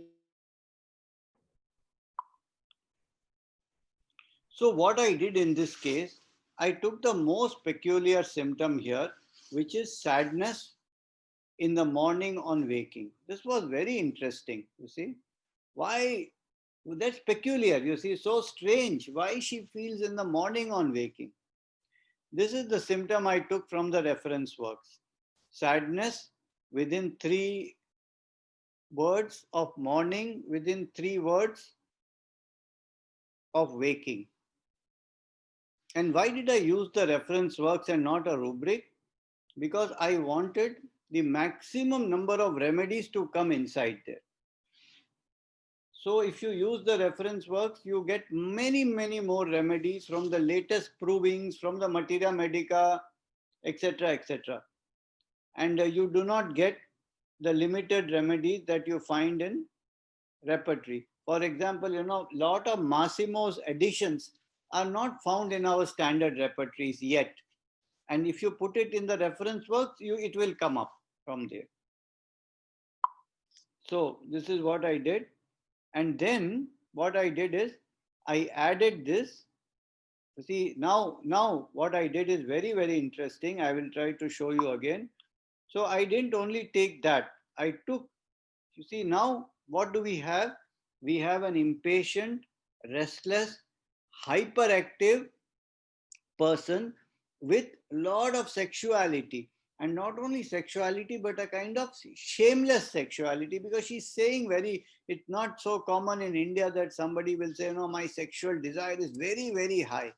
It's not so easily said like that.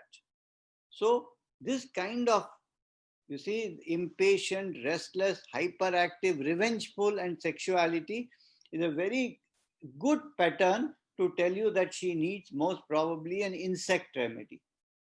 And so what I did, I took this sadness morning on waking and limited it to insect remedies, and I found the remedy Coccus cacti. And when you see in the reference works, you can study all of this. You can see in the mind in Phatak, sadness morning on waking, sadness in the early morning. You can see this. You can see exactly where the references are coming from. And it is important to see the references, because otherwise you may get a wrong reference. It may be, suppose for example, sadness in the evening with joy in the morning. That may also come here, you see, and it's the opposite in meaning. So you have to read the exact reference. So sadness in the morning. Now you go from there to the materia medica. So here you see in Phatak, sadness early morning on waking or afternoon 2 to 3 p.m. in the mind section, in Coccus cacti. In fact, this is the only symptom given. Then now what I do, this is another use of the software I do. I go to the repertory section, and then I ask the repertory to show me only the rubrics of Coccus cacti.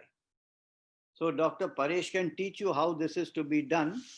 But when I get a whole set of rubrics only of Coccus cacti, I can see whether the patient symptoms are there or not. And you can see here it is given in dream section, dreams amorous of old boyfriends and dreams affectionate, youthful love with. So these are the affectionate, like she wants to be hugged. She dreams of her boyfriend, the boyfriend is hugging her. So you can see where this dream is found. So if you put, dreams of hugging, you may not find that, but hugging is an affectionate gesture. And so you will find it in dream with affectionate love. So in this way, by identifying or shortlisting the symptoms of the particular remedy only in the repertory, you can then start looking whether the patient's important symptoms are found in the remedy. This is another way that I use the software. This is very, very useful ways I'm showing you how I actually use it. Now, what is interesting here is that peculiar sensation, you see, that sensation as if a rope is tied around the chest. It is not found in Coccus cacti, but if you look in the software, you will find that the main remedy for that is Cactus grandiflorus. And then can you connect that Coccus cacti is an insect that is found on the cactus plant?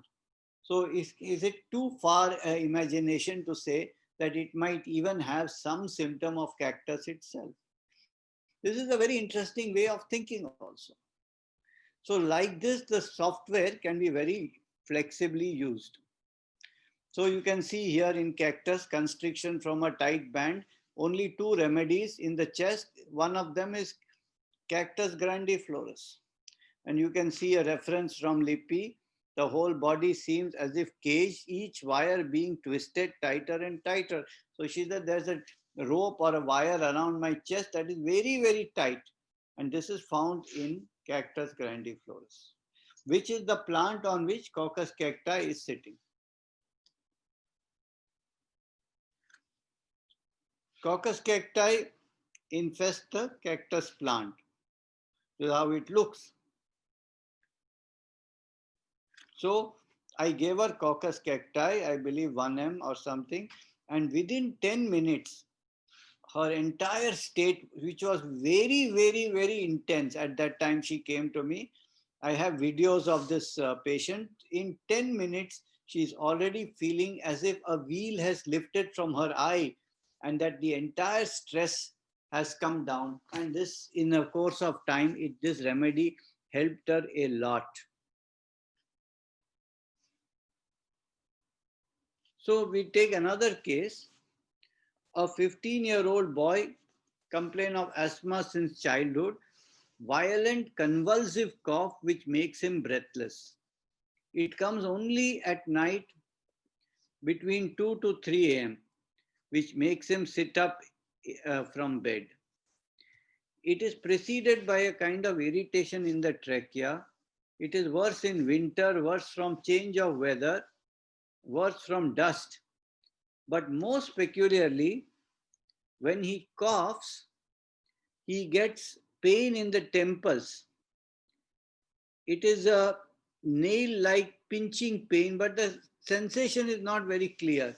Sometimes he said like a nail, sometimes he said like a pinching, but it is better by pressing. He presses the temple or he rubs it.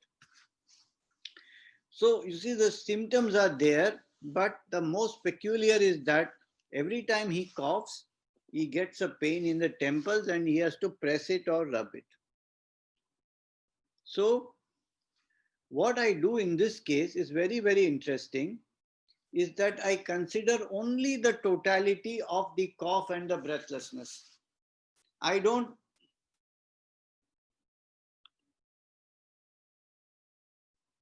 look at anything. So why we have those, clipboards?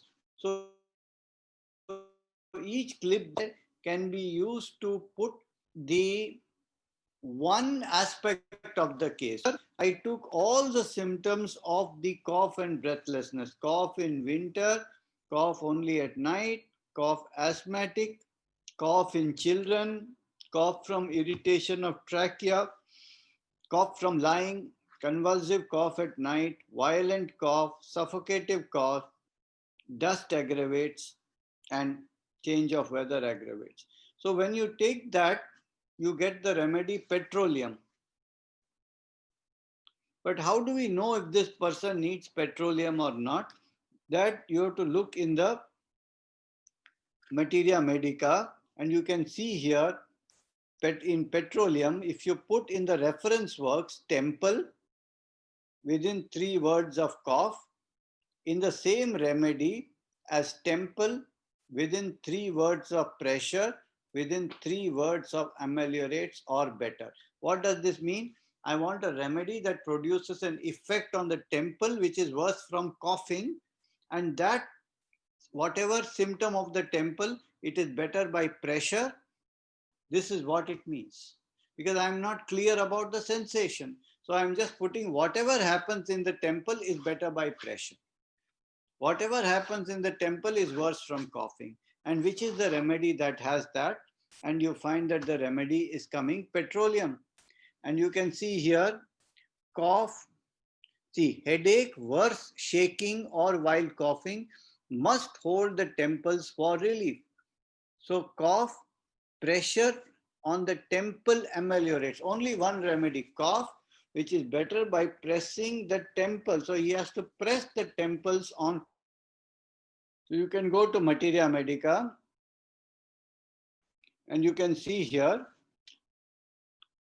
under respiratory symptoms, cough coming from deep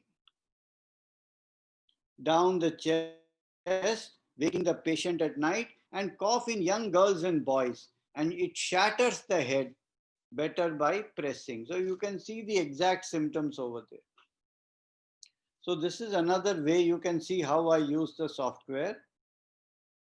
Another way I use the software is, suppose the patient says, whenever I see a dog, I get scared. So is this a fear of dog or a delusion of dog or a dream of dog? So anyway, dogs affect him. So I put all those 3 things, rubrics together: fear of dog, delusion of dog, dreams of dog. Dr. Paresh can show you how we can combine all these 3 rubrics and create a master rubric which is called dogs. And that dogs cover all the 3, the fear, delusion and dream, which I think are very, very close or similar. So like that, again, you can see here another rubric combination. If the person says, I get a lot of itching in my eruptions at night. So you can take skin itching at night and skin eruptions itching at night and combine these 2 together, and you can label that rubric as itching or eruptions night aggravates. Thus you can include more remedies. So I use this combination of rubrics quite often to put together similar looking rubrics.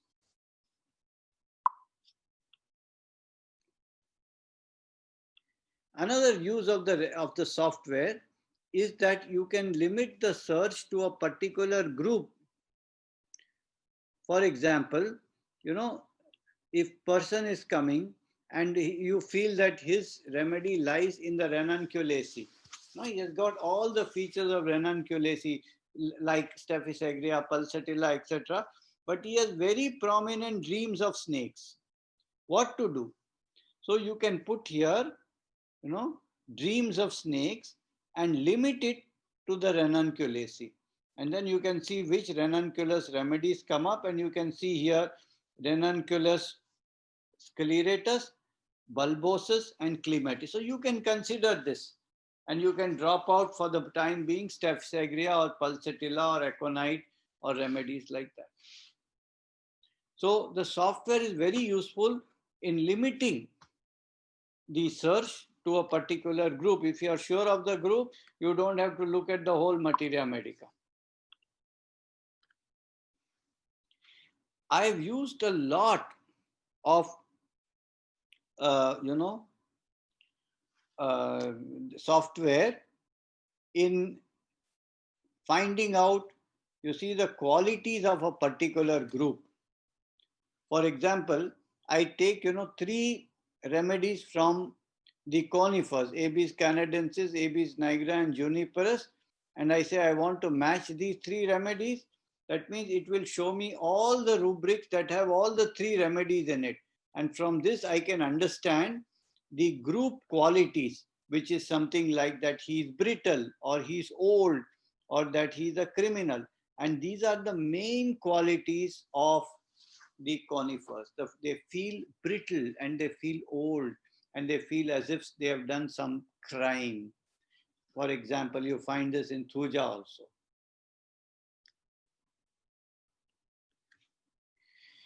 I'll give you another case example. So here is a patient who came with pemphigus of the palms. And he says, I feel that due to this pemphigus, all kinds of poison is spreading everywhere in my body. Or he might have said that this poison has spread all over my body that is causing the pemphigus. Either way, the idea is that as if the poison has spread everywhere in his body. And his main complaint or only complaint is pemphigus in the palms. So what to do? You can see here, I put there pemphigus within 3 words of palm. Means I need a remedy that is specifically pemphigus of the palms, but that remedy somehow should have the idea of poison. So I put in the same remedy as poison. And then it gives me this kind of result, pemphigus within 3 words of palm in the same remedy as poison. 2 remedies, anacardium and bufo. Now, how will I choose between these two if I want to choose one? So then what I do is I go in the reference, the reference screen, and you can check what does anacardium say. Anacardium says warts on palms of the hand, comma, pemphigus, furuncles, smallpox, adenitis. That means here it's a false result we are getting, because it is what is in the palms is wart, not pemphigus. So warts on the palms is given, and then comma, pemphigus. That means not on the palm but somewhere else. This is a general section, you see. So there's a little bit of you can say, a confusion here. But when you go in the remedy bufo, you can see exactly what pemphigus, large yellow blisters, mostly on the palms of the hands and soles of the feet. And you know that bufo is stored poison. And this patient had a lot of animal qualities. I have not mentioned them here. So he got the remedy bufo. This is how we have to study, understand, you see. And this would be very difficult to come to without the software. Another use of the software, which I use often, is cross references. Massimo was also mentioning how many cross references there are. He was mentioning, I believe, obsessive compulsive neurosis. And here you can see those cross references are given in the repertory itself. So if you take forsaken feeling, you see how many delusion: he's alone, he's deserted, he's disgraced, he does not belong to his family, he has lost the affection of a friend. All these things you can see the different possibilities of rubrics that you can even combine together or go to if you want. So do use this, please use this cross-reference part of the software. Example, you see how we do research also. A lady comes with complaint of acidity with burning in the pit of the stomach extending to the throat. By nature, she is naive, childish. She does not hold anything back. She tells the truth all the time. And you can see here the rubric tells the plain truth, naive, childish, and then you see stomach pain burning extending to the throat and stomach pain burning in the pit of the stomach, and you get the remedy Bovista.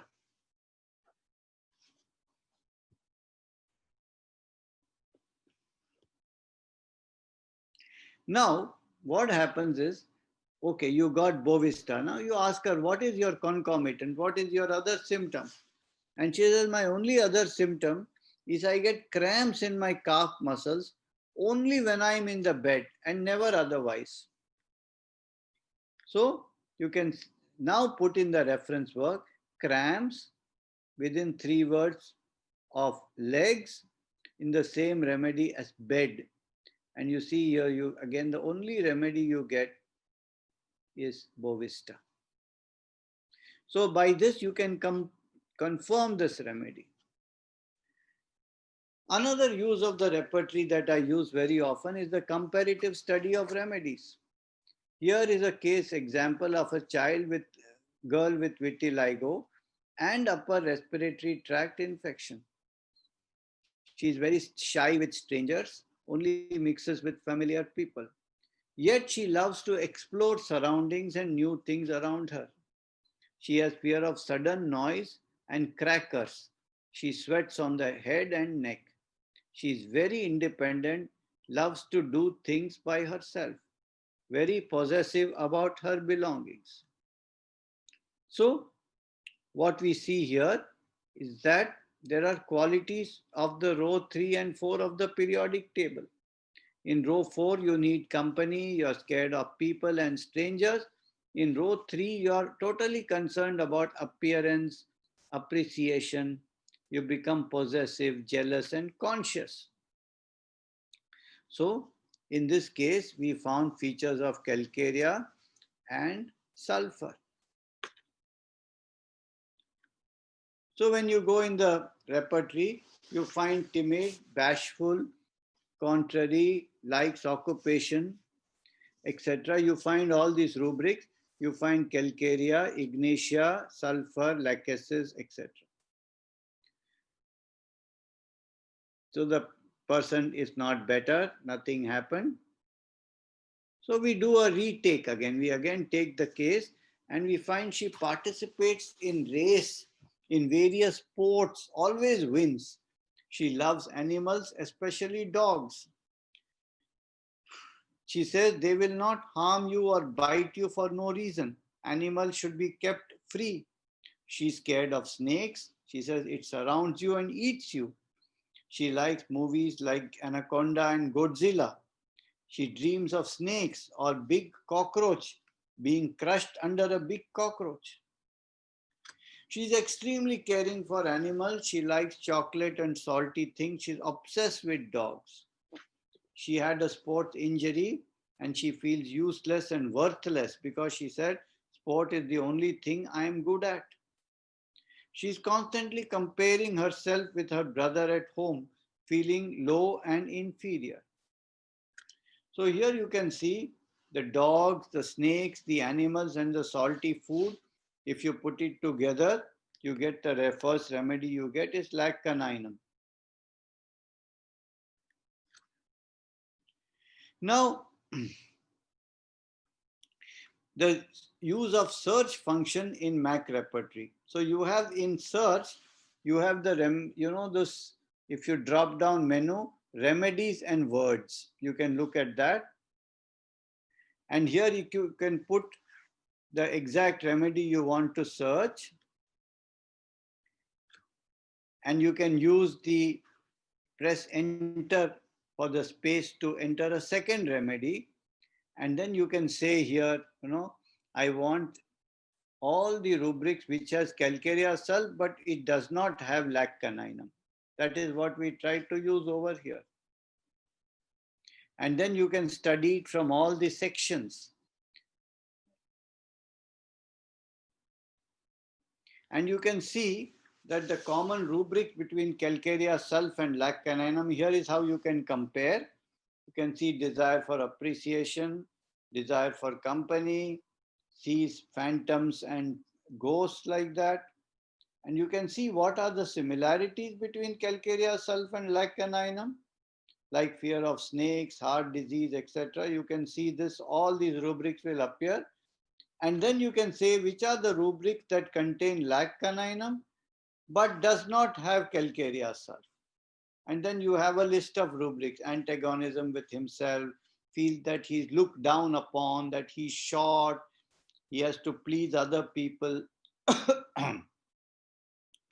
So in this way, you can compare the remedies to see which rubrics this one has, that one doesn't. And then you can check with the patient which is a better match.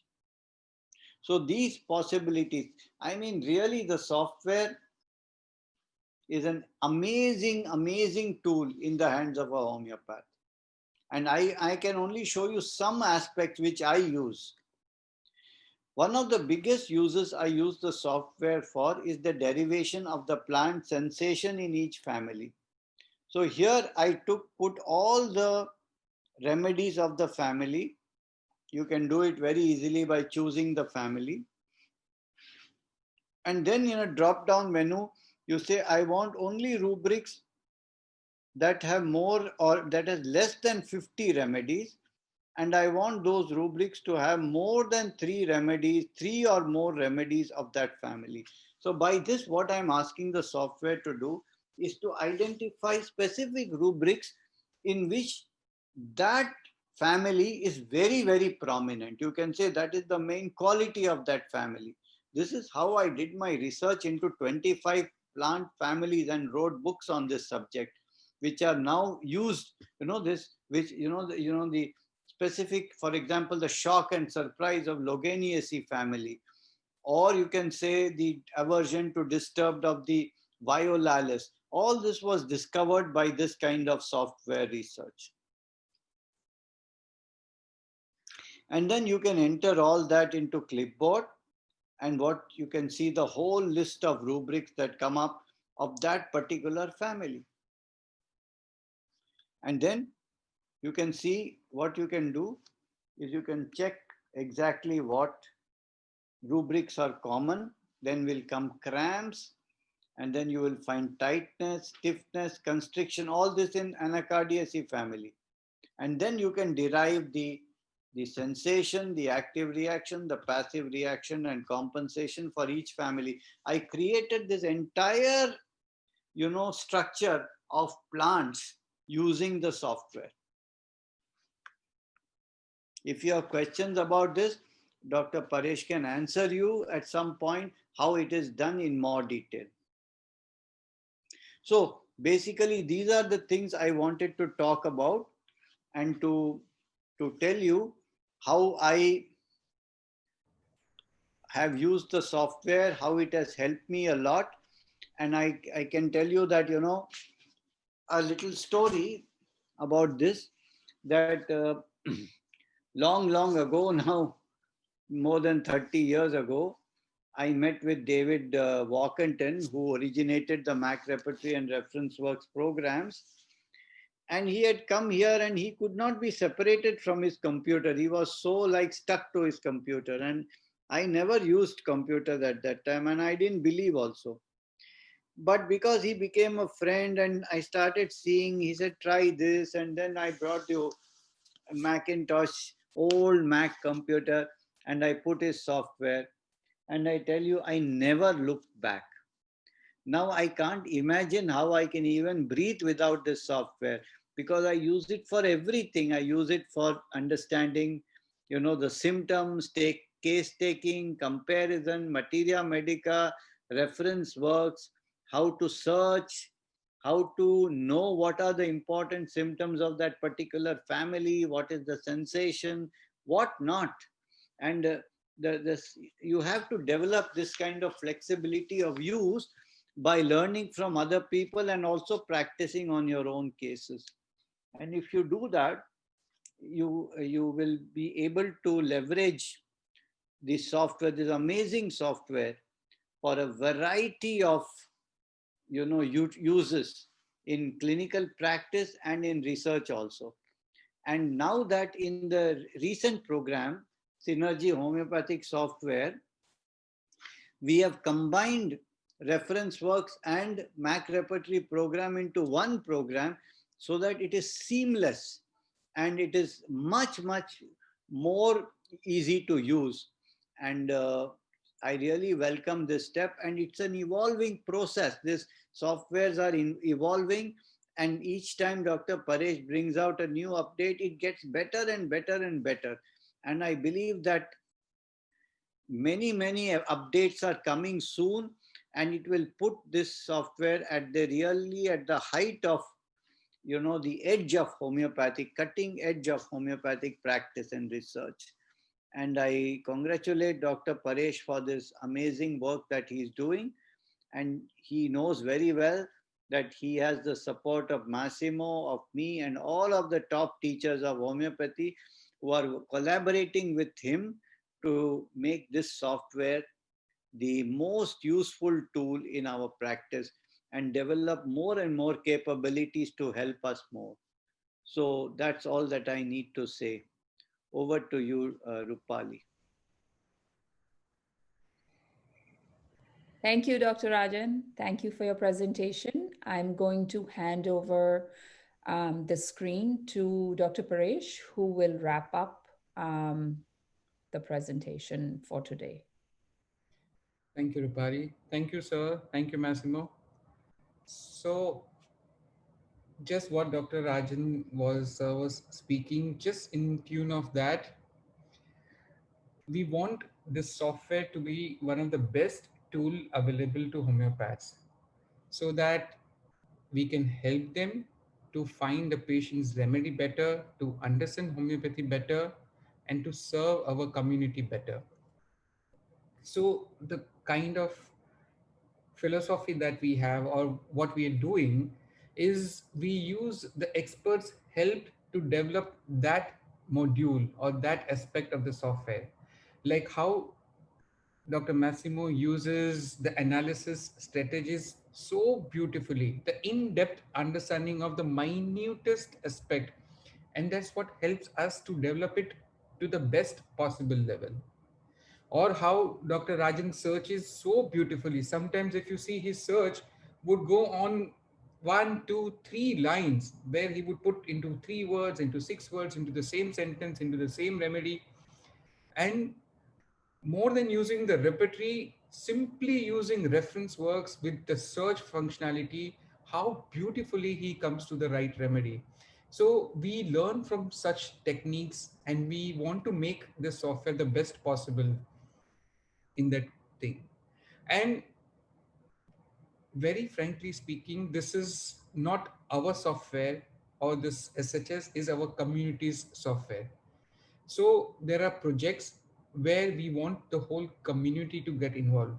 Some, for example, a project like Reliable Repertory. I showed you reference string of one remedy of one rubric. We looked at Aurum Met reference string. Now, just imagine if we have that kind of precision for every remedy in every rubric, it will give us such a good, reliable, or a quality work with more number of provings, more number of remedies. Our repertory is getting diluted. So if we enhance the quality, it will be a very, very useful tool. And this is not just I alone cannot do it. My team of 30, 40 homeopaths who's working for last so many years cannot complete this whole project. We all have to work together. Okay, coming back to some of the functionalities which Dr. Rajan showed in his presentation, is this versatile search function which we use. So we have a huge library of books, but how do we reach the exact information that we want? And that, let's see it in the software. So we have this always open search functionality where you can look into repertory Share and the screen. Share your screen, please. yes.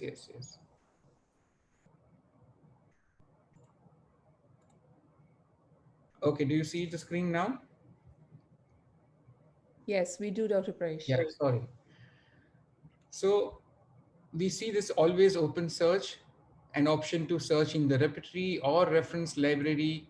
Let me put a very simple search. If I simply say fear in 4 words of dark, and then I search it, it will give me results in repertory and reference library. In all our Materia Medica, it will search through all the books and the result will be available. Now, the I can use different filters. Like I can search in a specific repertory. I have list of all the repertories here. I can put a filter of a specific author, put a filter of specific kingdom, and I don't know where to search a kingdom. I can simply put, let's say, okay, Solanasi, and simply see the here. I can search in a specific remedy or a specific section. This is about the repertory. Now, if I'm talking about a Materia Medica filters, I have books Same different kingdom, different remedy section, and most important, different categories. So I want to search fear of dark only in cases, clinical cases, only in journals, only in materia medica or natural history or so, or I can create my own custom category and say, these are my favorite books. I want you to search only in these books. So like this, it gives us immense flexibility. So it's not only about the filters, but if you see also about using different operators, like fear in 2 words of dark or 3 words of dark or 4 words of dark, or in the same sentence in materia medica or in the same paragraph. And we can use different functionalities. So, or I want to use the synonyms, or I want to use the related words. So I can add all these features, and we are adding lot more features into it so that you're searching the information, searching 1200 books, 1100 books becomes easier and you get the accurate results. Also, we spoke about, so there are a lot of functionalities which are there in Mac repertory and reference works, which were developed over a period of 25 years. SHS is developing all those functionalities. So like, for example, Dr. Rajan and Massimo, both of us, they have shown us this families or the family and the remedy and those words. All these functionalities are coming up here in this. The concept functionalities would also come up in future over a period of time. Repertory, so we are making the use of repertory and clipboards very, very flexible. So like you can open multiple sections simultaneously. If I want to open, let's say, 2 sections, 3 sections, 2 repertories, 3 repertories simultaneously, I can do that. I can open multiple clipboards simultaneously, arrange it as I want, drag and drop the rubrics. So what we are doing is making the use of software as easy as possible. So gradually over a period of time with updates, every 2 months, 3 months, we will update more and more newer features, more and more newer expert systems. So currently you're working with Dr. Massimo on the expert systems. He's given us a lot of his books, his new repertory, which is coming up. So those materials keep getting added. We are adding almost few hundred newer remedies which are there. So those remedies keep getting added. Newer provings are getting added. So we have a huge team of around 40 to 50 homeopaths constantly working on the data. There is a technical team just with one aim, that it helps us to make this software a better tool. So these are the things that I wanted to bring it to our community.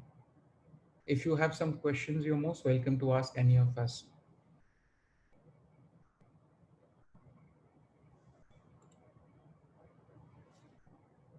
Thank you, Dr. Paresh. Thank you, Dr. Rajan. And thank you so much, Massimo, for your presentations.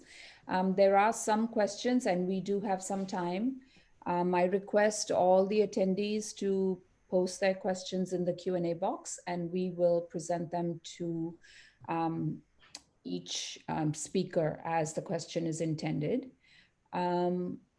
The first couple of questions are regarding some of the functionality that Massimo showed in his presentation.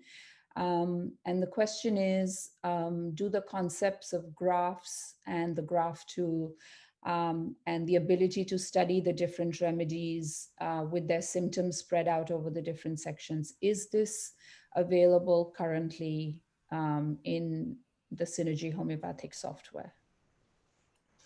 So I can answer this. Yes. Yeah. So currently the existing version, like which is 1.0.5, this is not there. But in the next update, which we'll be bringing out, which we are working and which I demonstrated already to you, this is, if I share my screen, this is 1.1. This is where this all these functionalities, search remedies, search families, all these functionalities will be added. The concept feature would take quite some time to develop further and refine it further. So it would come over a period of time. All these features would get added gradually and it will be updated periodically to our users. Thank you, Dr. Paresh. Massimo, would you like to add something to the concept graphs and the ability to study them? I think that the most important part I'm waiting for is that, theoretically speaking, in the old Mac repertory, it should have been easy to create your own categories, which at the end it was not the true because many times the program crashed. So there was something already done by David that was in some way fixed and usable. But again, if you want to be more creative, it did not work so well. So I'm pretty sure that in the new program in SHH, it would work much, much better. Thank you. Again, the issue is that we have to learn how to be creative. I'm not saying this to talk badly about other programs, but what really illuminated my way of studying more than thinking was the possibility of having a program that can allow me to do whatever I want, which is what I'm waiting, what I'm expecting from a program. Because if you have only some fixed way to use it, what is the use of such a wonderful tool? Well, and as you said, we all need to be masters of individualization. I think so. Yes, very well said. There is another question in terms of the program, and it's specifically around artificial intelligence and whether there are any plans on applying AI algorithms to the program. Dr. Paresh, would you take that, please? Yes. So let me share something. We are thinking a lot about it since quite some time. We have taken many steps further in that direction. So there is a feature which I have not spoken about it, and that's a case taking feature, which is a precursor that we have already started working on it. If I just take 2 minutes to speak about it, suppose if I have a case of a jaundice in a child. So the kind of algorithm that we are working on is you simply select the age of the child or a gender.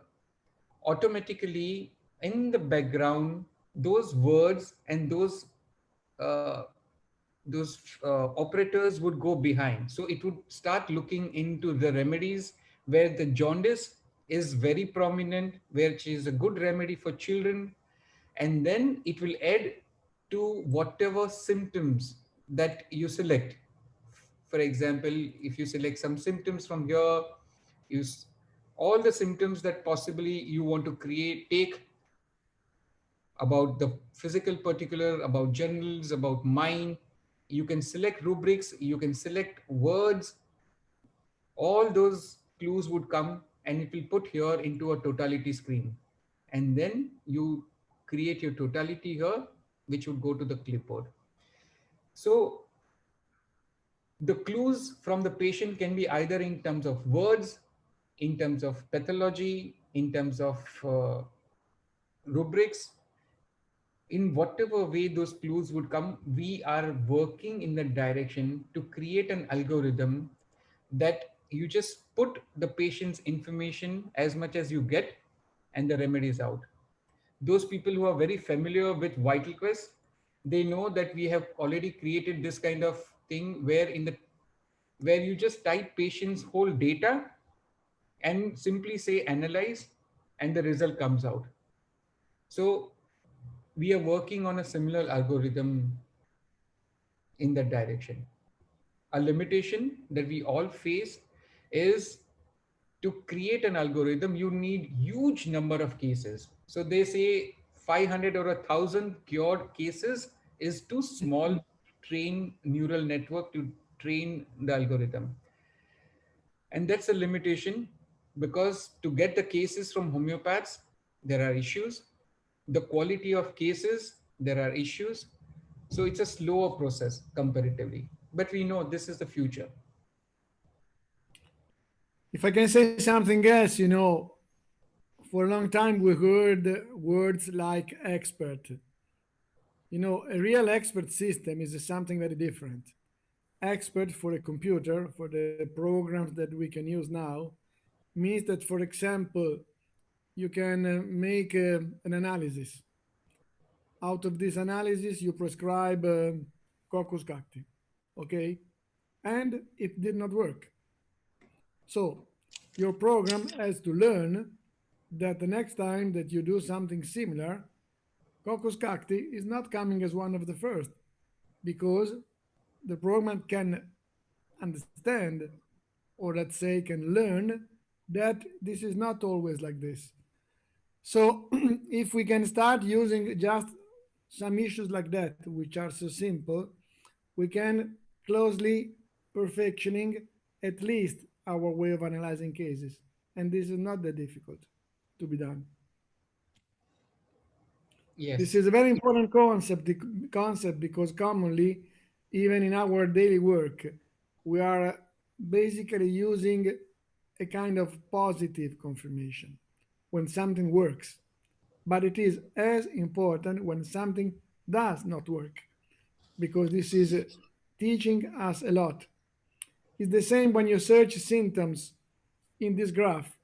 It's very important to know where you have the majority of symptoms for this remedy.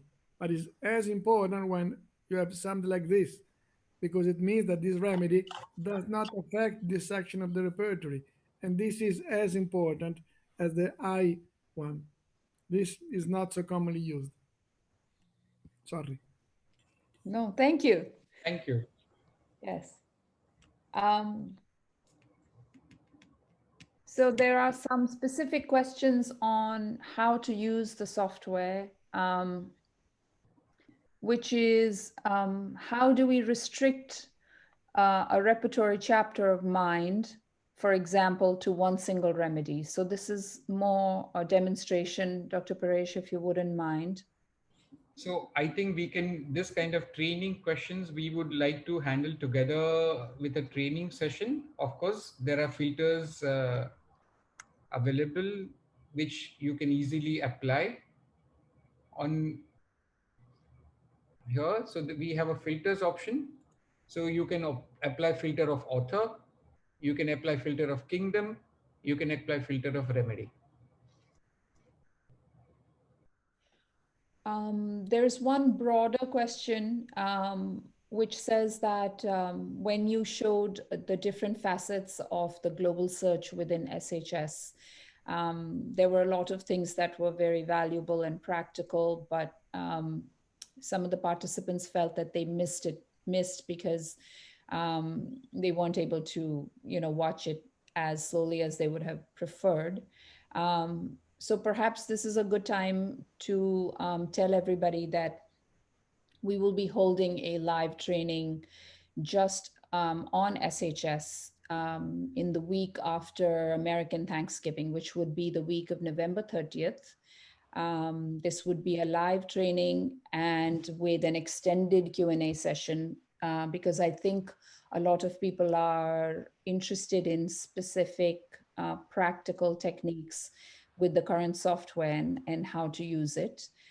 So we will definitely be holding that. And I will make sure that we get back to the participants who have very specific SHS related questions, how to kind of questions. And if you have more, please hold them for that training or send them to us in advance and we'll make sure that we address all of those. So I think that those are the main questions for today. I want to thank each speaker for their very informative and excellent presentations, thought-provoking presentations in some cases, words of wisdom.